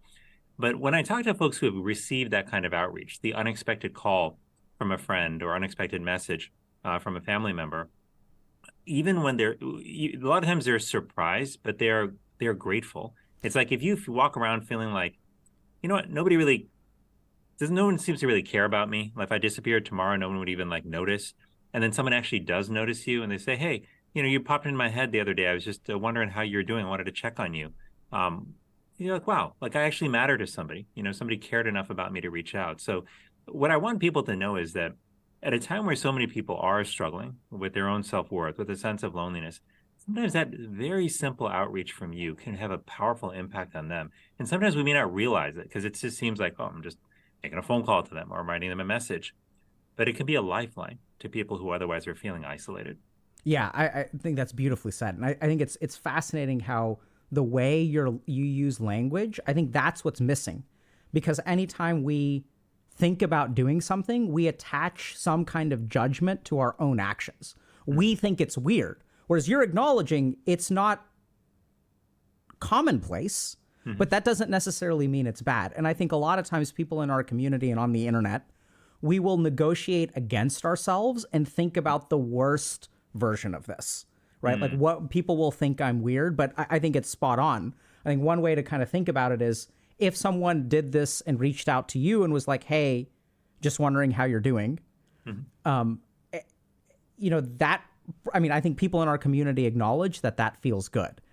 One other thing, if we can bump up the difficulty a little bit. So if someone reaches out to you, I think it's reached a point where we don't really know how to respond to those open-ended, authentic desires for connection, as opposed to, hey, do you want to grab food sometime? Or, do you want to queue up for a video game? How do you respond if someone like writes you a letter or calls you or DMs you without an ulterior motive? Yeah, so that's a really good question.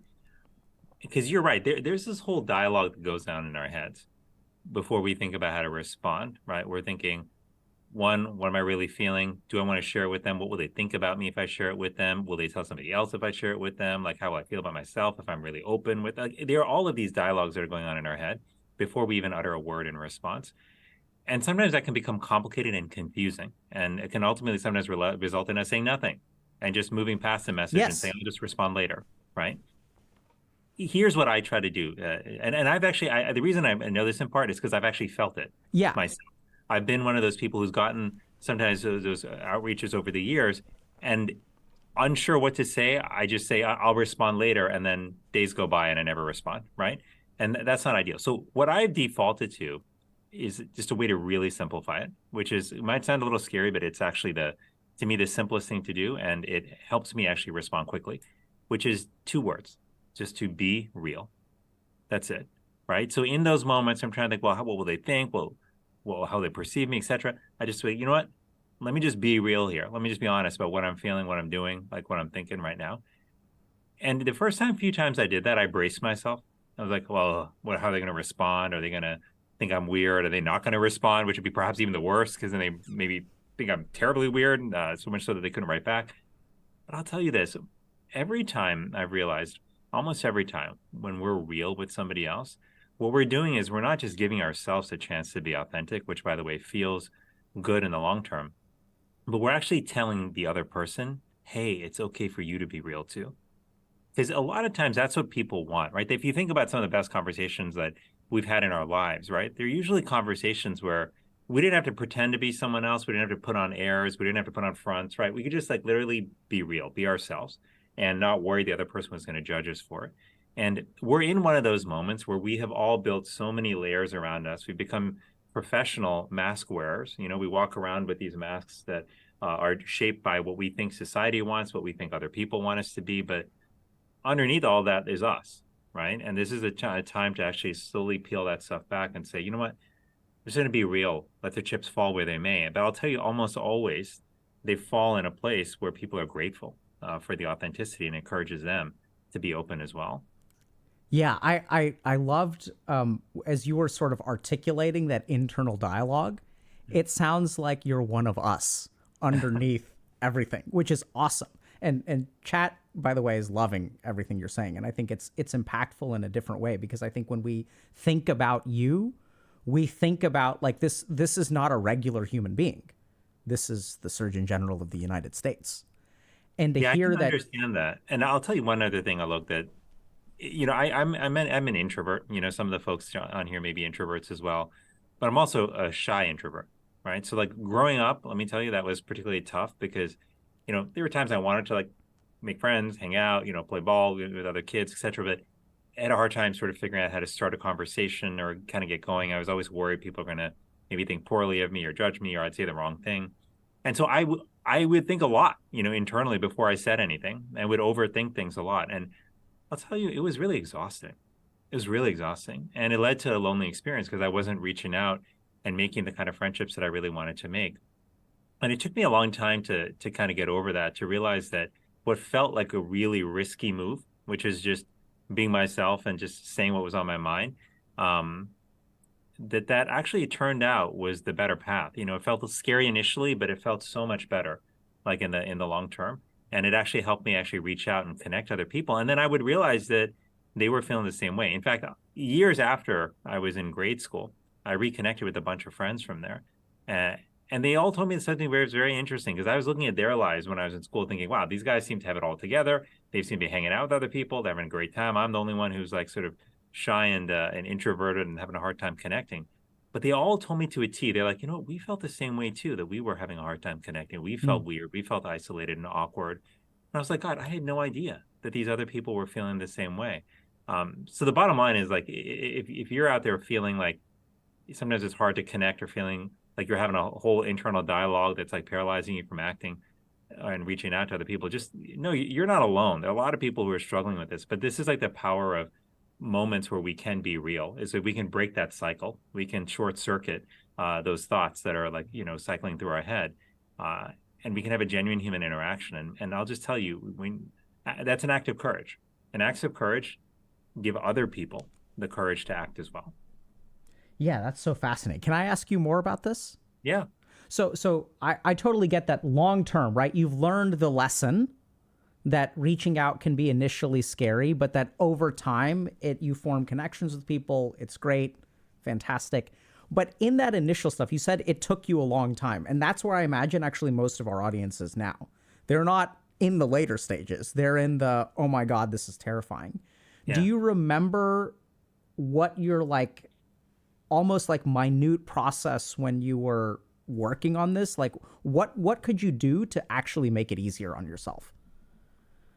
Yeah, it's a good question. So a couple of things I'd say. One is, the time that it was hardest for me was in building up to actually reaching out. But the time where it started to feel better was about probably 15 to 20 seconds into like their response. Because I realized after that I had opened the door and that someone else was walking through it. That it wasn't just like I opened it and there was no one there, or people ran the other way. That only took 15 or 20 seconds, right? Because you're putting something out and then you're waiting for a response. But a couple of things that I found to be helpful, and this is actually some interesting research behind this as well, which is that if you picture, if you assume that the other person is going to have a positive response to you, that actually changes how you show up in the conversation. So if you and I are meeting for the first time, Alok, and we just did a few minutes ago, and if I assume that Alok is going to like me, right, then that actually turns out makes me warmer in my interactions toward you. And that warmth is perceived by the other person and increases the likelihood that they will like me. And it becomes a self-fulfilling prophecy. And so there's some interesting research behind that. But so one of the things I try to do is, if I'm feeling nervous about an interaction, right, whether it's an interaction at work or with with somebody socially or whatever it might be, I just sort of pause for a minute to take a deep breath and then picture them enjoying my company, and liking our conversation. And it turns out that changes how I behave. The other thing that I try to remind myself of when I do feel some trepidation about reaching out is I try to remember my history. I try to remember the instances where I did actually reach out, right? Even when it felt weird or felt awkward. And I try to remember how that felt, right? So speaking of unusual, practices, I'll tell you about something that I did in medical school, which was unusual. So I mentioned I was shy and introverted growing up. That was throughout grade school, it was throughout college, and it was into like the beginning of medical school. But I was starting med school, I remember, and I was 100 classmates, right? All people I'd never met before. I was like excited to be a part of the community, but I was like, I'm not like typically the kind of person who like goes to big raging parties and like meets people there and like, and goes to clubs and like makes, best friends. Like that just doesn't feel like the right, comfortable environment for me. I was more comfortable with like one-on-one or small group conversations. So here's what I decided to do. I said, I'm going to use my time that I have for lunch and dinner when a lot of us are in the cafeteria together. I'm just going to ask somebody who I'm interested in if they want to have lunch. And I'm just have like a one-on-one conversation with them over lunch. Now, if you think about it, like that can seem like a bit of a unusual or scary thing to do, right? Like, everyone's like hanging out in the cafeteria and you're asking somebody to like, just get together and have lunch one-on-one. And I would do it like, very simply, like after a lecture or something, if I was sitting next to somebody and I actually was having a little convo or I thought, hey, there's an interesting person, I'd love to chat with them. I'd just say, hey, I'm going to be having lunch in the cafeteria later today or tomorrow. Like, do you want to get a bite together? I'd love to chat. And almost, in fact, I can't think of an instance where someone said no. But here's the interesting thing I try to remember. Those conversations were some of the best conversations I had in my 5 years in graduate school. I made friends through those conversations because the doors open, we got to know each other. Friends who have like remained dear friends to this day. And even though it seemed like an unusual thing, a couple months into that, I started getting complaints from people who said, how come you haven't asked me yet, to come and have lunch or dinner one-on-one? When is my turn? And it was one of those moments when I realized that I wasn't the only one craving connection. There were a lot of other people craving it as well, but I was blind to that. So I try to remember my past also and think, like, even though sometimes I might feel scared to reach out, the moments where I've been courageous enough to do it in the past, it's led to amazing experiences and great friendships. And it reminds me that, hey, a lot of us are in this boat of wanting to connect more deeply. So here's what I'm kind of hearing. So I think it's really interesting because I think there's a sophisticated process going on. So there's first of all, you align behind a central goal of being authentic, right? So once you have kind of like a sort of abstract goal, it kind of recruits different parts of your brain to move towards it. I think you also you're very careful with your phrasing because even the way that you reached out to people to lunch, I think is something that we're sort of losing in the day of like emojis, which is, hey, I'm going to grab lunch. Would you like me to join me? I'd love to chat. Like it's very low pressure, low stakes, opens the door for people. And I think sometimes people don't, know quite how to say that. So I think there's actually a lot of sophistication. And then the next thing is your attitude. So I think you actually do some interesting cognitive things about removing judgment from the equation, weird versus unusual. You really kind of look at things objectively. And then the last thing is that you actually do a really good job of post-processing, where you reflect back on things and you actually like really solidify your wins. And it's fascinating because even in 15 minutes, I mean, to hear you come from where you are to where you are today, I think there's a lot that people can learn about just like this process. It's really interesting. I'm kind of curious. Do you have any thoughts about parenting in today's age and how parents can prepare their kids or what they should be doing, not doing? Oh, it's a good question. And it's one I think about a lot as a parent myself. I have a 5 and 6 year old. And, I realize they're growing up in a world that's totally different from the world in which I grew up. And there are times, I'll be honest, where I'm not always sure like how to manage, like the various experiences that they're going through that I never had to contend with. And technology is included among those. These days, about 70% of parents say that they believe parenting is harder now than it was 20 years ago. And the top two reasons they cite are technology and social media, because we didn't grow up, many of us, having to navigate a lot of this, and our parents didn't have to manage it for us either. But a few things that I would say to parents is that while there is a lot to navigate, I think we can never forget as parents that the most important thing we can give to our children is confidence that they are loved for who they are, not for what grades they achieve or what college they get into or what achievements they put on their resume, but that they are loved by us as parents for who they are. We know in the research that those kind of secure attachments are one of the most important determinants of a child's health, well-being, and success later in life. So that's number one. And there are going to be days where as parents, we feel like we've failed at everything. But if you love your child and your child knows that you love them, then you have succeeded. The second thing I would say is that our kids learn a lot from watching us. When I became a dad, one of my good friends told me, he said, your kids may sometimes listen to what you say, but they'll more often listen to what you do. So they'll learn from you by example. That was certainly true for me with my parents.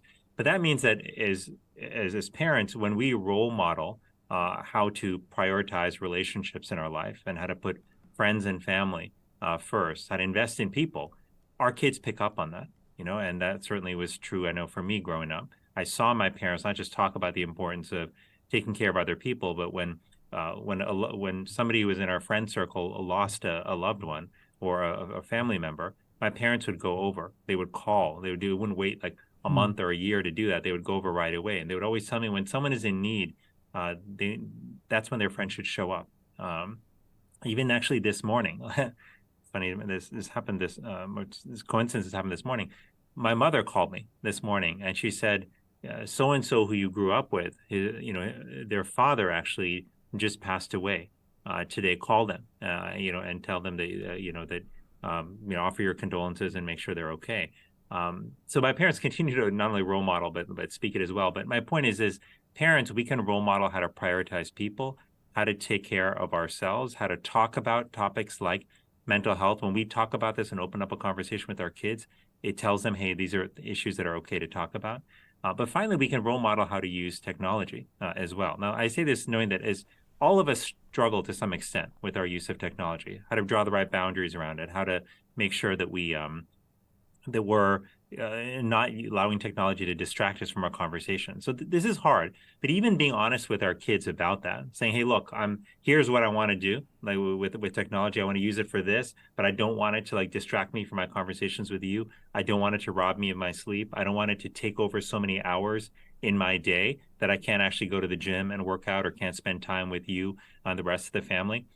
Even sharing those kind of goals, building what I think of as a family media plan, that can be very powerful for us to do as parents. The bottom line is, as parents, it's more important than ever for us to dialogue with our kids about some of these real challenges that we're all facing together, particularly how we use technology and social media, because none of us have all the answers to it. But one thing I learned as a doctor early on is that any type of lifestyle change you're trying to make, whether it's starting a new diet or starting a new gym routine, is much harder to do on your own compared to doing it together with other people.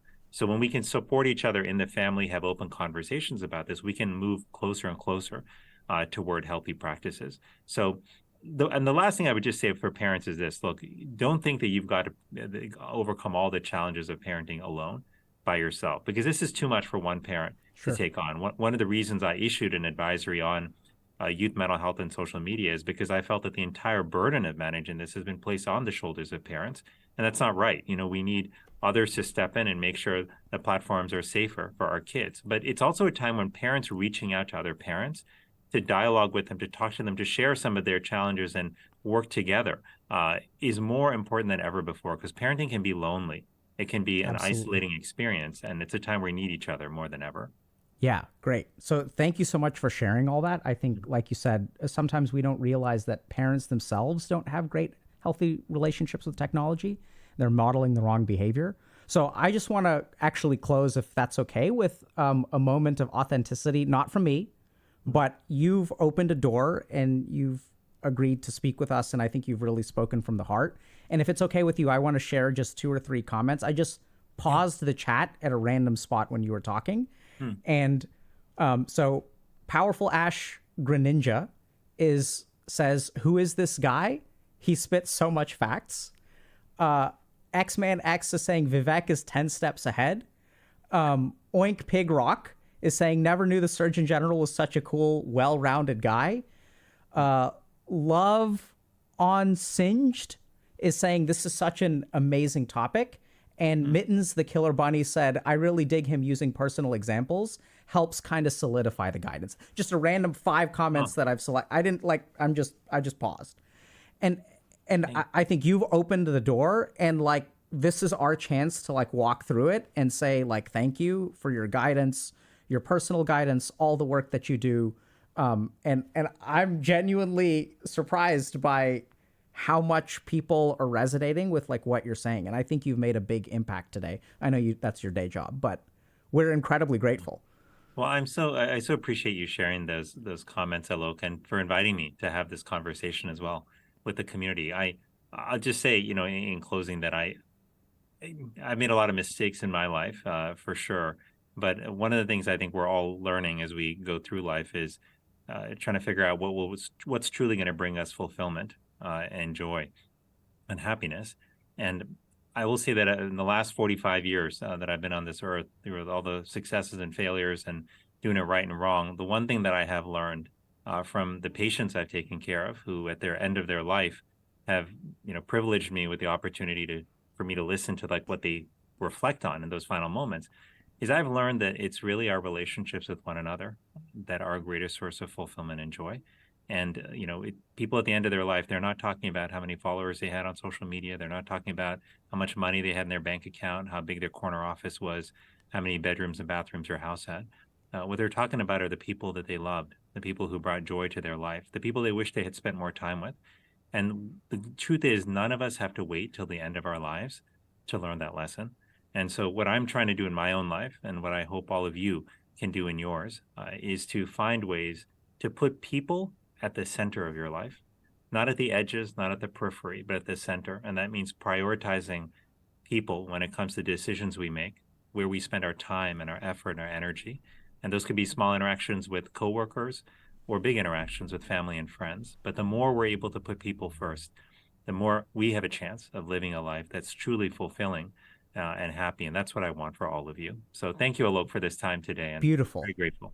Thank you so much. Spoken like someone who's never played a multiplayer game on the internet. Putting people at the center of our lives. Yeah.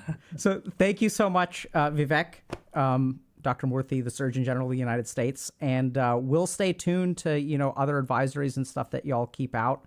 And thank you so much.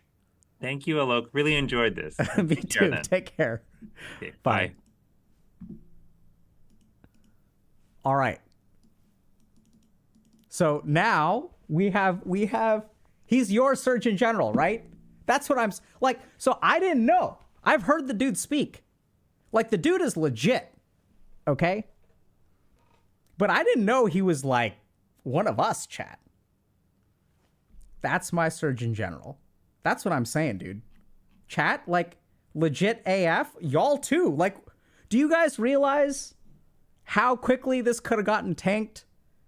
If y'all were like misbehaving and stuff and trolling, like, the dude shows up, like, he's a busy dude, but like, he shows up and shares like, hey, by the way, like, y'all caught that self-dialoguing, right? The overthinking in his head.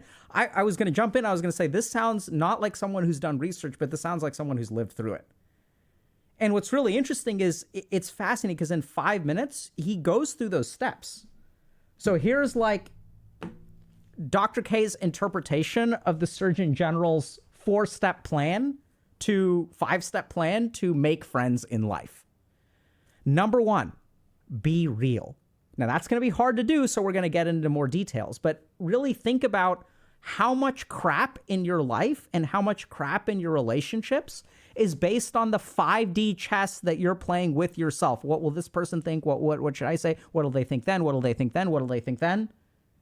You're sitting there, and instead of actually giving the other person an opportunity to tell you how they think, how they feel, you're like predicting it for them. So be real, number 1. That's what he showed us today, right? Like the dude was real. Number 2, work on your phrasing, I think a little bit, right? Like, so think about how you're going to speak, and you want to create an open door. That too is sort of like the goal that he's going for. He's not saying, how do I get someone to come in? Right? That's another mistake that we make. We try to think about, what do I say to get this person to say yes?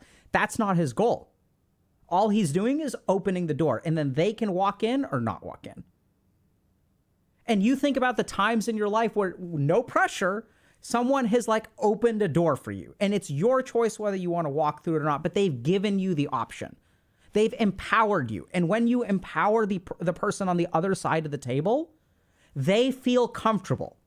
And then you're also not manipulating them. So even when you manipulate someone into having lunch with you, in the back of your mind, you're like, oh my God, does this person like me? Do they really not like me? Because like, I like sweetened the deal so much, and I offered to pay for their dinner and all this kind of stuff. Would they be here otherwise? That's not what Vivek does.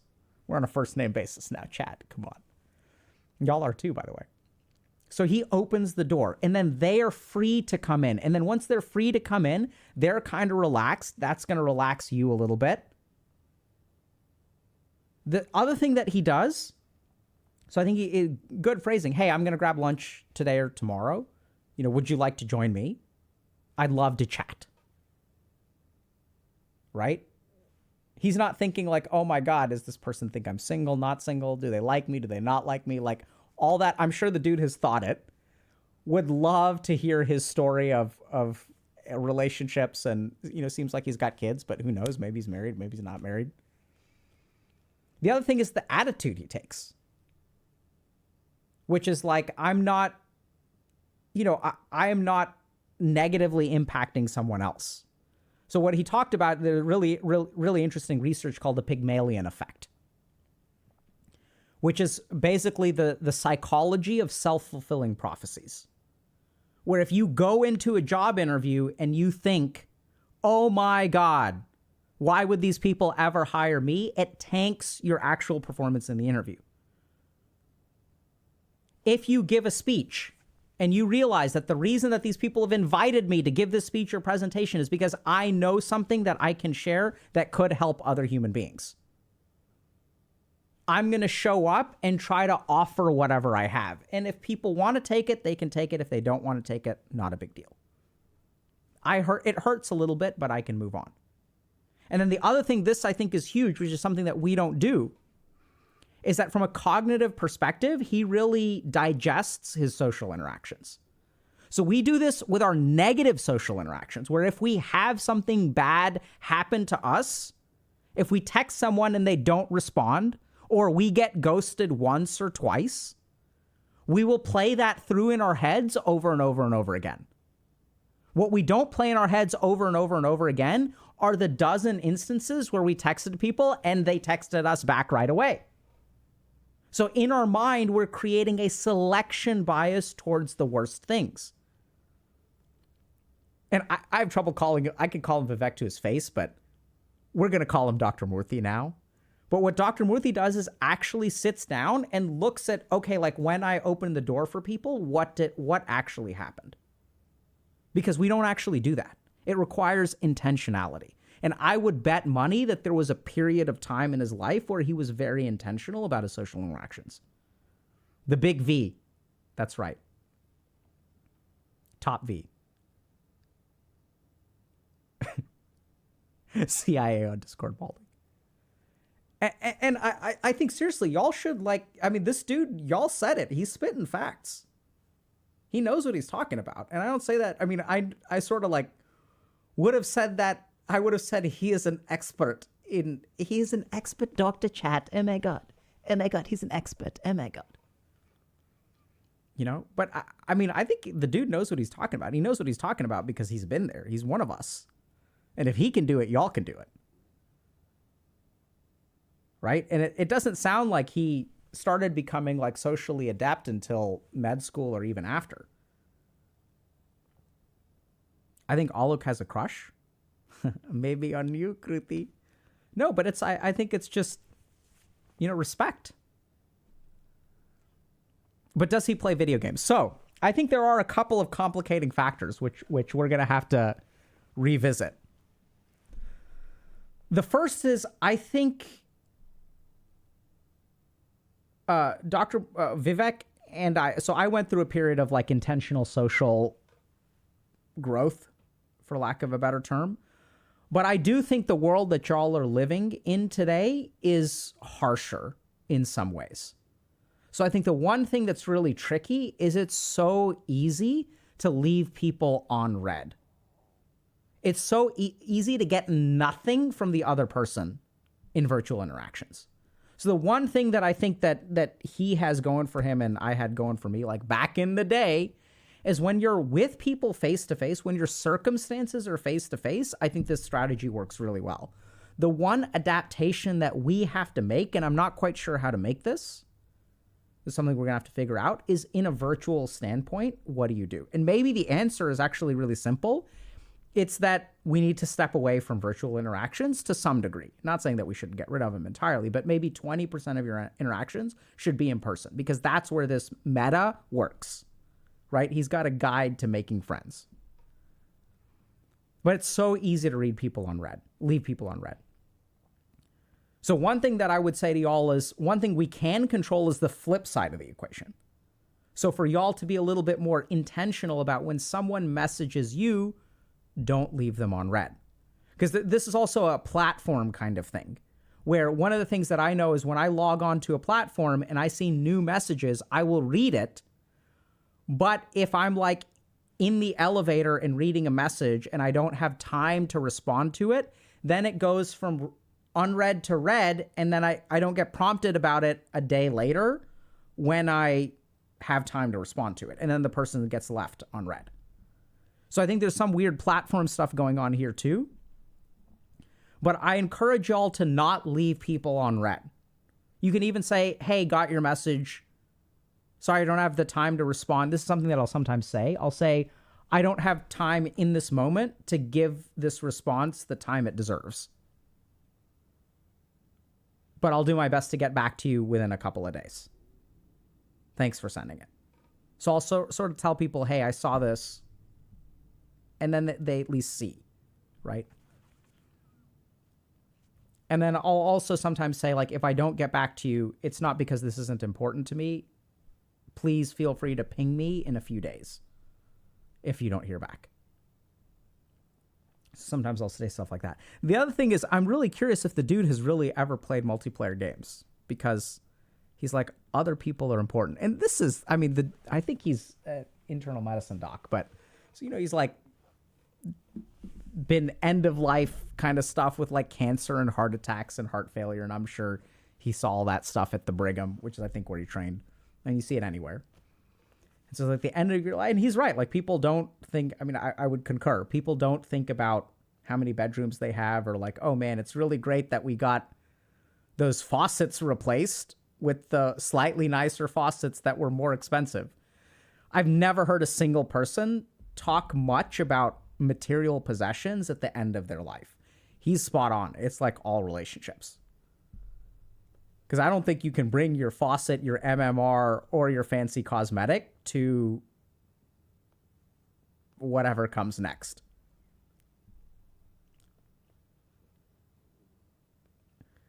And yeah. And so I encourage, like, I don't know exactly what to do about this, but I feel like he's given us a mission. Like, we got to do this, chat. Like, he's doing his part, but we got to do our part. And he can come on here and share his experience. He can write advisories. And by the way, just so y'all know, for every one of these advisories, it's not just research. I mean, these people are like in conversations all day and all night with all kinds of stakeholders. They're talking to parents, they're talking to social media companies, they're talking to politicians, they're talking to the president of the United States, they're talking to professional organizations, they're talking to everybody. And they're grinding, and we got to do our part, which is like reach out to people and apparently start a letter writing campaign. So we're going to see from a community event standpoint whether we can do something like that. Like, I don't know, but I think like we're going to try to do our part and y'all try to do your part. So Inertian is saying they're not talking to me. I respectfully disagree, Inertian. They weren't talking to you until today. Y'all get that? Like, that's pretty cool.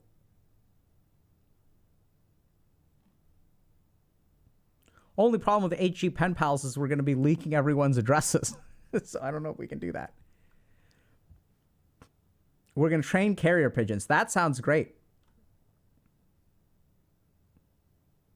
Okay. So awesome job, everybody. Thanks for coming here today. We have to figure out who to raid. So what's an appropriate raid after the Surgeon General? And so we're committed to this work, y'all. Whether it's community stuff, so definitely check out Discord. Like, we're trying to solve a lot of these problems, whether it's social sandbox, where y'all can practice speaking. And that's what we also love about group coaching is like group coaching is one of these situations where I just want to talk about this briefly.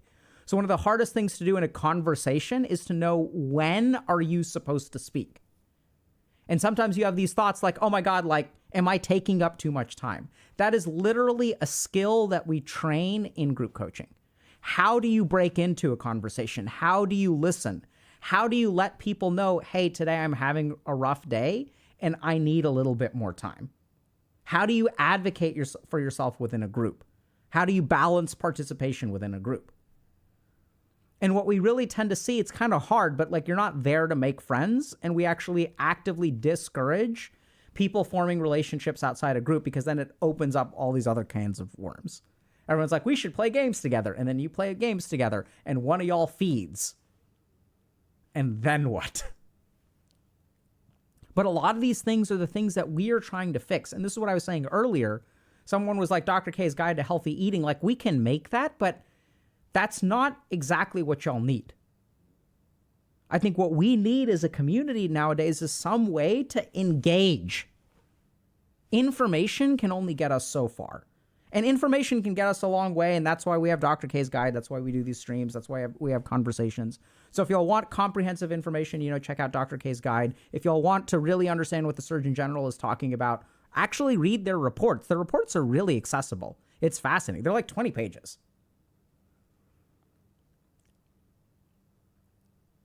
And y'all have to do your part too. We're going to do our best to help you.